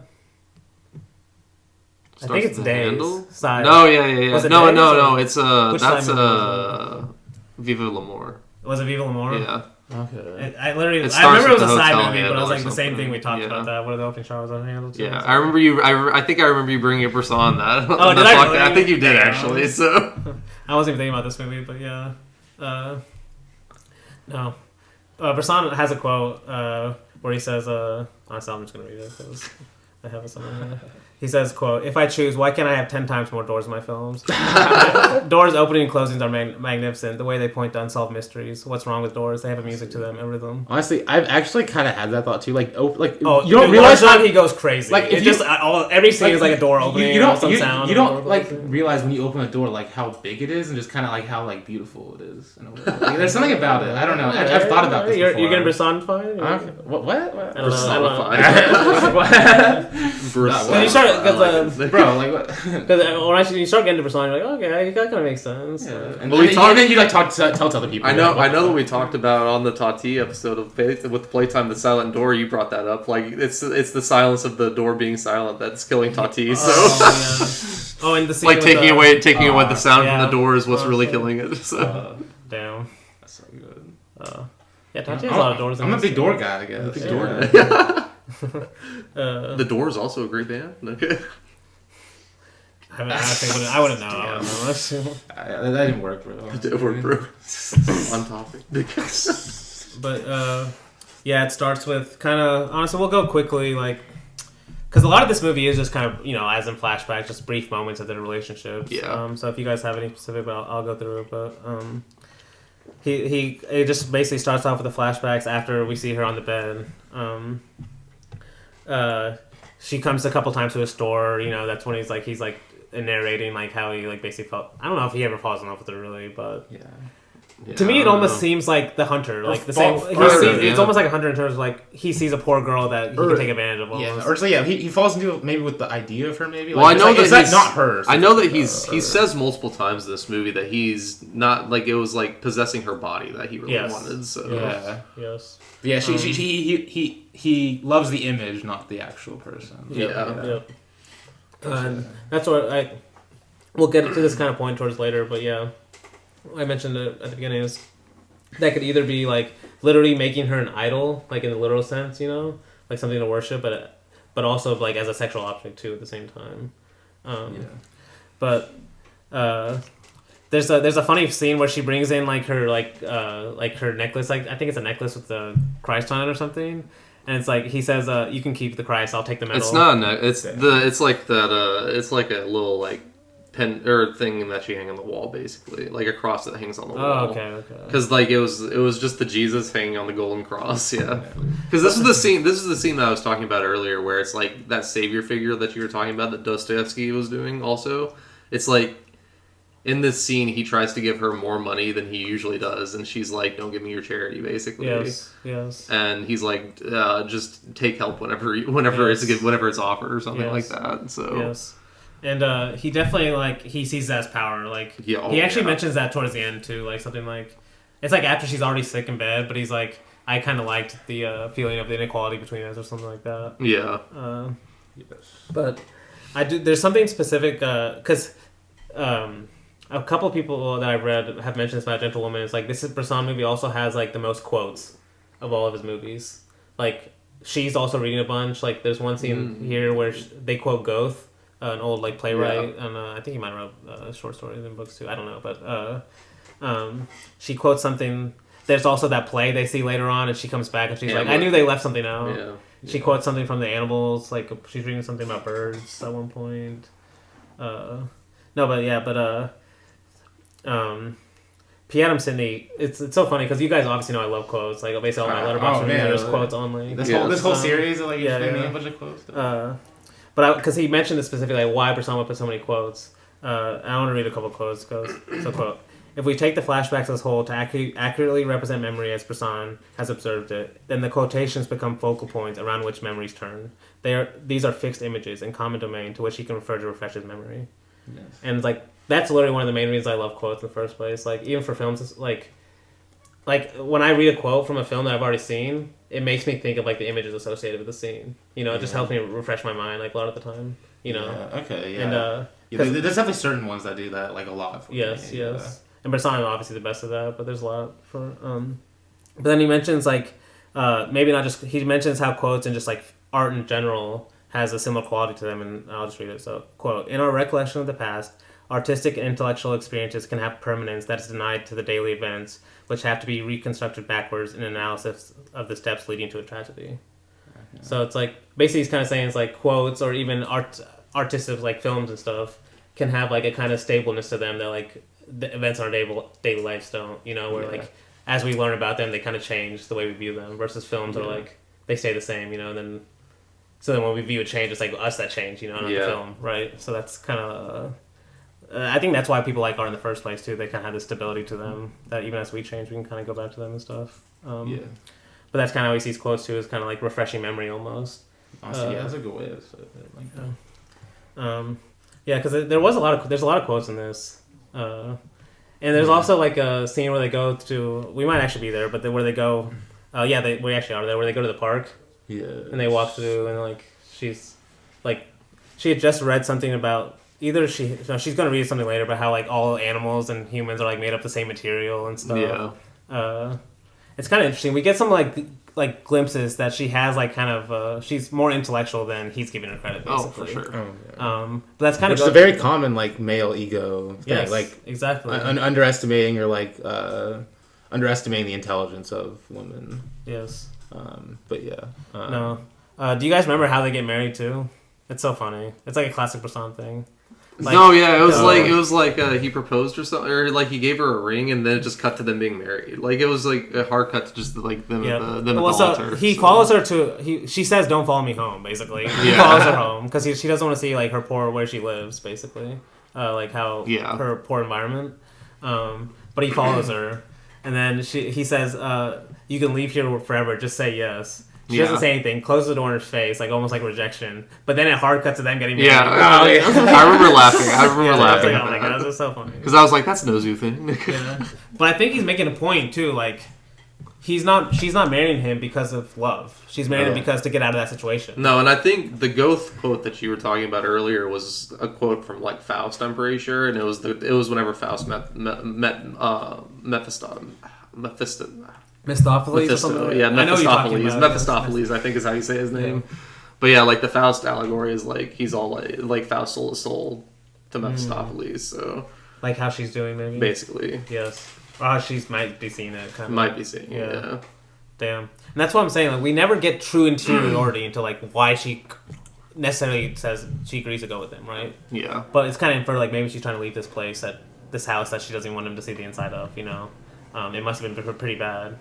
Same thing. I mean, money's a main reason a lot of people get married. So yes, and A Gentle Creature goes way more in depth in some of these. Like we do, yeah. He actually. This is where he's way more sinister in the book in some ways because he's like, he's literally saying like more like a hunter. Like I saw her terrible situation, you could take advantage of it. Like words like that are in the book. So it's like you don't get that in the movie, but you get that vibe. You get that vibe for sure. The way yeah. like little brief glimpses, and there's one part. Where it cuts to them like working. Now she's working at the store with him. He says, "You despise money, I know it," and she says, "I don't care about it." And then he says, "I must broaden your outlook so you can see things differently." Oh my gosh, it's so great. Like, Larjon also has a guy like that too, where like he's like arguing for like the cause of money and stuff, but almost like over exaggerating. But it's like you kind of see that philosophy a lot of the times, especially like. You see that all over the place. Like even, it's funny, I guess, because in the book, in the short story, he is a former like army officer that got kicked out of the army, basically discharged, basically. And that's what he's hiding. Oh. But Bresson makes him like a former banker, yeah.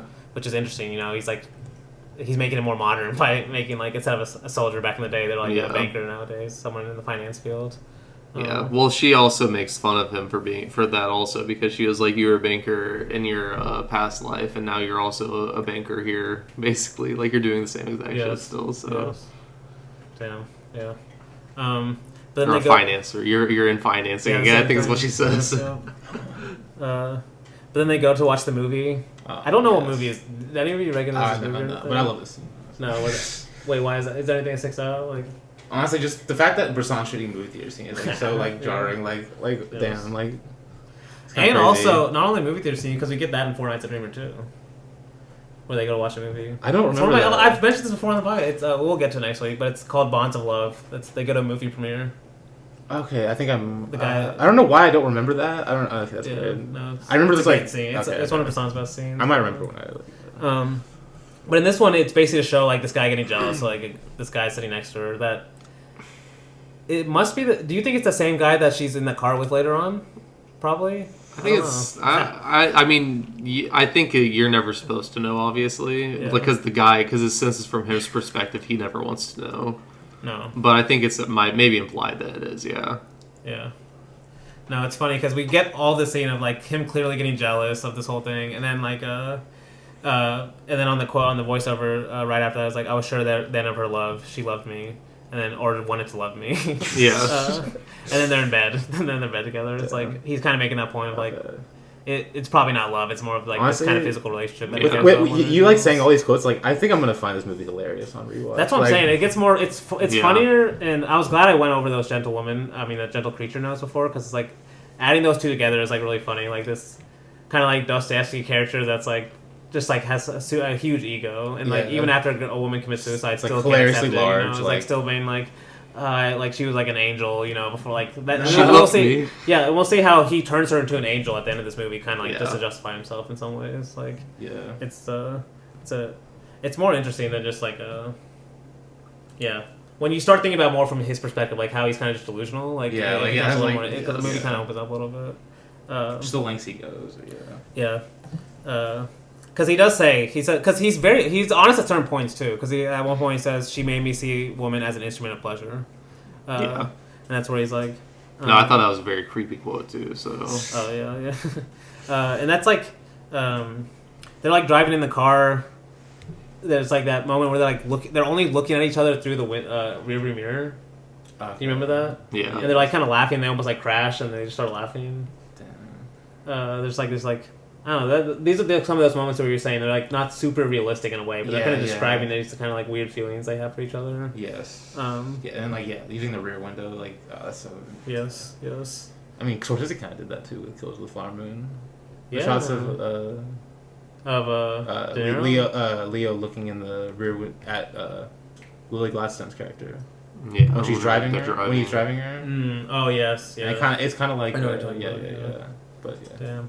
No, because honestly, I'll save it for the end. I was gonna read what Jonas Mekas' review of it. It's like so good. So I'll read at the very end. But he kind of talks about like how this movie is basically about just glances of eyes or how eyes can't meet. And that's like a huge Bresson theme. Like if you watch throughout this movie, like especially the second half of this movie, like I'll describe some of these scenes briefly. Like we already talked about how their first scene where they fight about the money and stuff. Yeah. Then they go and watch the play Hamlet. Do you know about, like, I honestly don't know about it. I really don't know I've about never read Hamlet. But you know the story, kind of. Like, Yeah, I've watched. Which Kurosawa movie is the Hamlet? I've seen To Be or Not to Be, you know? Isn't it Throw a Blood? Is that Hamlet? Well, he's playing Hamlet. Oh, okay, you know. See, I don't know much about Hamlet. I feel like I don't understand this. No, Throw a Blood's Macbeth. No. I when I see Hamlet, I think about the To Be or Not to Be and all the guys getting up to be and when he says To Be or Not to Be and like all the guys stand up and start moving. Yes. I need to rewatch that movie.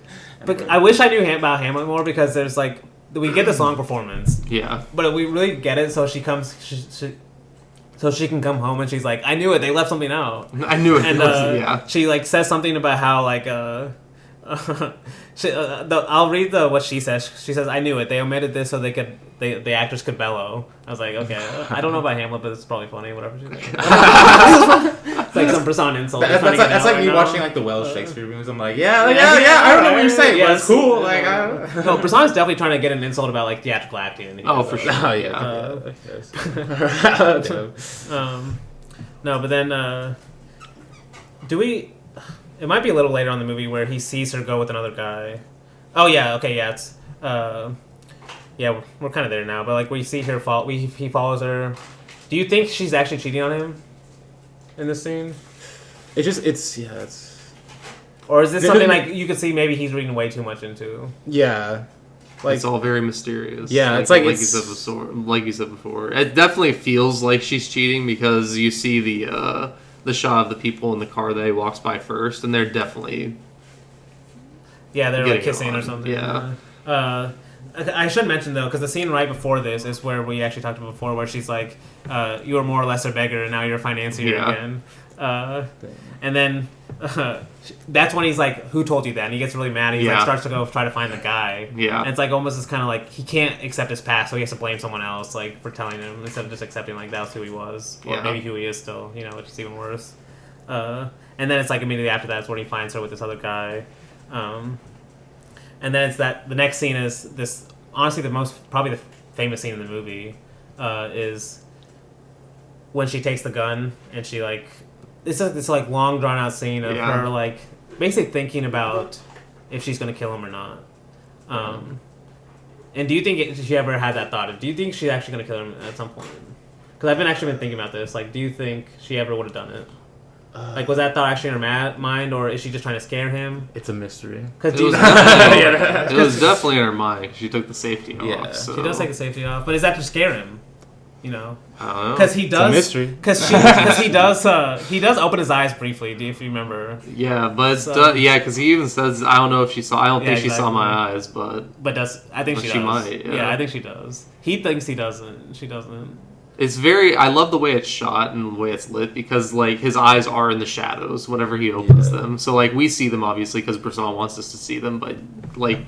Yes. If you're actually in that situation, like if you open your eyes in complete shadows, like your eyes are in complete shadows, I don't know if someone would actually be able to see it. So yeah.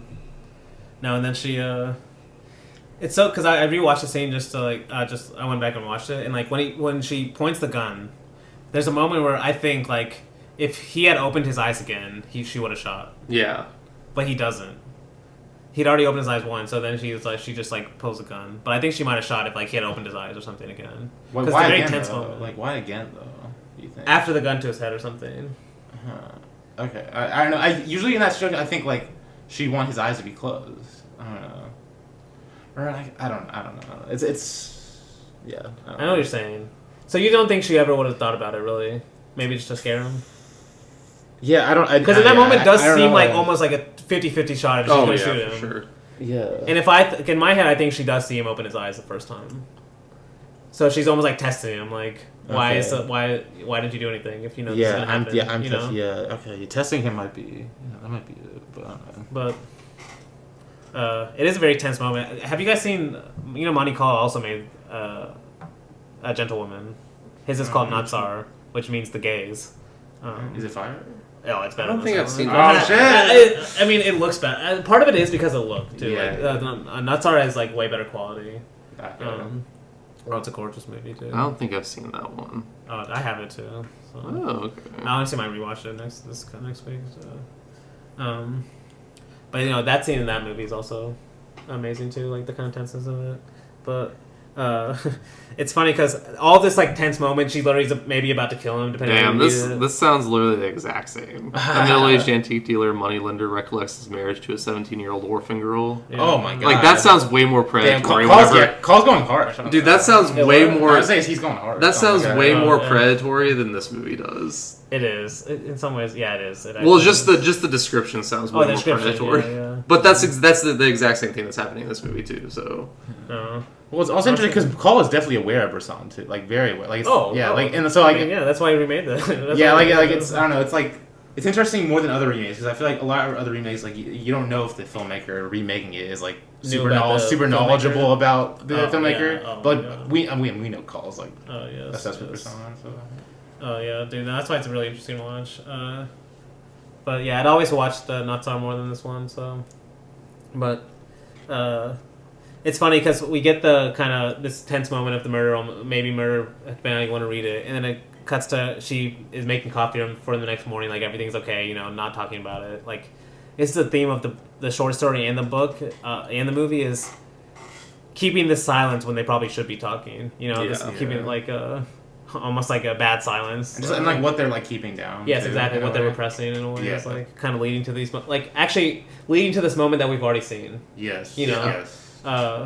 Which makes it more interesting in some ways. But yeah, it's fun. The reason I kept saying it's funny is because we get all of a sudden they're being nice for like no reason. Everything we've just seen is like they shouldn't be nice to each other now, but now they're being more nice. And then we see a cut to like this mattress being pulled in to the house all of a sudden, and that's how it's introduced that she's sick and like he's kind of making this point like do you remember Phantom Thread where he mentioned like I haven't seen that movie. Oh yeah, because remember you walked out when I want to mention it this time. I don't care. Okay. At this point, it doesn't. Because that theme of the movie is like, there's this idea of only being able to show love to someone when they're like actually sick. Like it's easier to show love to someone when they're like physically ill. Yeah. And so that theme of that movie is like in some ways like the woman keeps making him ill on purpose so she can take care of him. Yeah. But in this movie, you kind of get that idea of like she's ill. Like right when she's ill, it's like almost easier for him to love her because there's no talking, there's no like. Mental ideas of it, just like she's sick as a person and he has to take care of her. Yeah. And he even says something like that, like we never really had to talk much and it was just like almost a better arrangement like this. Yeah. But in a way that's almost like another form of repression, Well, the bed coming in, she definitely does get sick after that, but it's definitely because that's the signification of their deteriorated marriage, like that. I think that he even says whenever the bed's going up that she knew that he knew that she had the gun to his head after he got her that bed, basically. I think he says that when she has the coffee for him the next morning. He's like, that's how I knew she knew. Yeah. Because like she's trying to like forgiving, like make up for it maybe. Or like that. And that's why they got the new bed, and like so like it's their marriage is deteriorated at that point where they can't sleep in the same bed anymore. That point, they don't. That's a good way to say it. But also he kind of sees it both ways. I've been saying like he sees it like they're sleeping in a separate bed, so it's negative. But also he sees it like now he can take care of her even though she just did something bad to him, so he can like hold it against her almost. Yeah. You know, like he even says, I think that's why he says something like, she seemed beaten, humiliated. I felt great pity for her, but I felt certain satisfaction too. I enjoy her inequality. Yeah. And that's kind of like what taking care of someone sick can do to a person, you know? Like, that's why there are a lot of people, like, it's hard to accept pity. It's hard to accept, like, charity from someone, Yeah. you know, a lot of times, you know? Like, in Tokyo, I remember I mentioned this in Tokyo Chorus, where the guy and his boss is, like, trying to give him a job. He's like, if you're doing it out of pity, I don't accept it. If you're doing it out of... friendship of an old friend that I accept, or something like that. Basically, like that kind of ego involved with like inequality, like having power over someone in a relationship. Yeah. But yeah, we kind of get these like kind of brief moments. He, like I mentioned that quote earlier, where he says, "I bought some worthless things as a gesture." Yeah. I felt she was really pleased about that. That's just so funny. Like, No, I laughed. I laughed out No, loud I laughed whenever I out saw loud, that. so. Whenever I listened to that, I was like, oh my god, this fucking asshole. Like, no, yeah. And then this is kind of like these kind of like moments right before the death. It's like you think, okay, now we're gonna explain. You know, here this is what leads up to it. But it's like all these events happen, but they don't really explain almost how they occur next to each other. And like what I mean by that is like, so like we get this kind of scene of both of them making up. He's like kind of like holding her leg and he's like kissing her and he's like, I'll change everything. We can move anywhere. I'll settle everything. And she says, and then she says something like, I was thinking you were going to leave me after I did the whole gun thing. Like, almost like, I think she's saying, like, I thought we were going to get a divorce or something. I was hoping. Yes, yeah. exactly. Yes, exactly. that's what I thought too. Exactly. Exactly. But then it kind of ends there, and the next morning it says, she comes back and says, I'm willing to be a good wife to you now, or something like that. And he thinks everything's okay. And then he says, why did I leave? Why did I go out for those few moments or something? And then that's when we see the beginning happen again. Where I mean, that's very LeBron her too. That it's like honestly, like yes, like holy shit. That like she that final like yes, you think yes, everything's to be made yes. up. Like the guy thinks he's like he's given the right speech. Yes, you know, yeah, he's made yeah. up in the right way. and then immediate just he like thinks he can leave now for a moment. And and there's immediately just like Yes. cut to them. yes, I mean, Killing Varda doesn't even show like the No, suicide in yeah. that movie. yes, Which I need to rewatch that movie. yes. Doesn't she just show like the hat floating? Yes, yeah, but she doesn't. He wakes up and then he finds it. No, we yeah. kind of find out with him. Yeah. from what I remember. Like, Damn. Oh, that's so good. No. damn, we said that like the same. Yeah. Good movie will do that, but yeah. No. Yeah. We did. Yeah. That's basically the end. Yeah. I mean, we definitely need to hold on to our thoughts on male ego because we'll definitely be revisiting that with Cassavetes. Because you mentioned faces, but also husbands and a woman of the influence deal with that quite a lot, especially husbands. But we'll get to it. And I do want to say the very ending, these last shots of the movie, I think are like I would just wish it was better quality. But Yeah, like some of these last shots are very like. We never get into what she's thinking, but they're similar to Mouchette, where it's like she looks in the mirror for that moment and she like smiles. Yeah. You know, Yes. and you're like, why is she smiling in this moment? Almost like she's at peace about what's about to happen. Oh, Yeah, and like the shot of her like laying in the coffin, like it just like shows her head, or is Well, it? that's the last shot of the movie. I was Yeah, gonna mention. yeah, it's it's like, like- the last shot of the movie is literally a nail in the coffin. We see Yeah. it, in the coffin, Yeah. and we literally see the nail being screwed, and that's how it ends. Damn, I didn't Like know. literally how Mouchette ends, basically. You know, she's in her coffin in another way. Damn, nail in the coffin. That's Yeah, hilarious. it's more like a screw because it's actually being screwed. No, yeah. Oh, It is a nail. It's a nail. But that's what I was saying though. He literalizes the metaphor. Yeah. You know, he's like the same way like how I mentioned with Mouchette at the ending. It's the same Yeah. thing, literally like nail in the coffin, but it's literally a. Yeah, that's a screw in the amazing. Oh coffin. my god, I didn't know this. Yeah. And I do like how you were saying earlier, like the maid was like the judge, because at the very end, that's who she's talking to right before she kills herself. Like she's basically telling the maid, like, everything's okay, you can leave me alone now. And then she kills herself. And the maid walks in. That's one of the shots. Like we see the shot from the very beginning of the table just falling over, but from the different angle this time, I think. So Yeah. Damn. And I still remember that shot too of the Yeah. table flying over. And, So like, good. That little cloth flying, like the robe or something. the flying cloth, over. Yeah. That is a gentlewoman.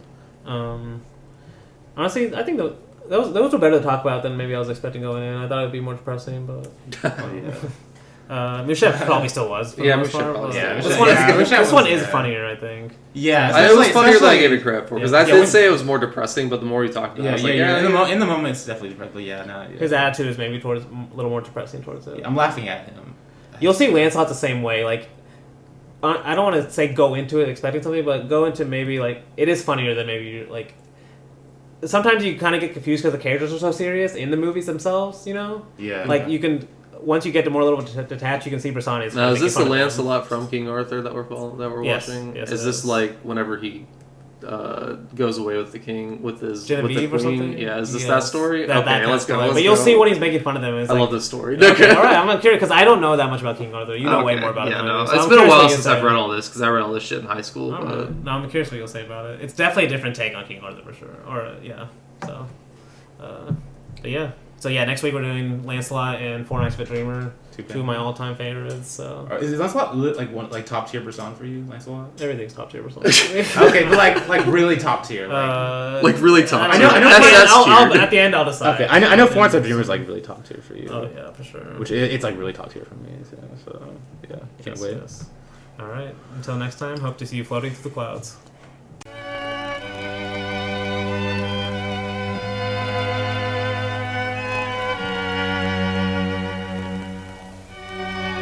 Il avait l'air si vaincu, si humilié que j'en avais douloureusement pitié.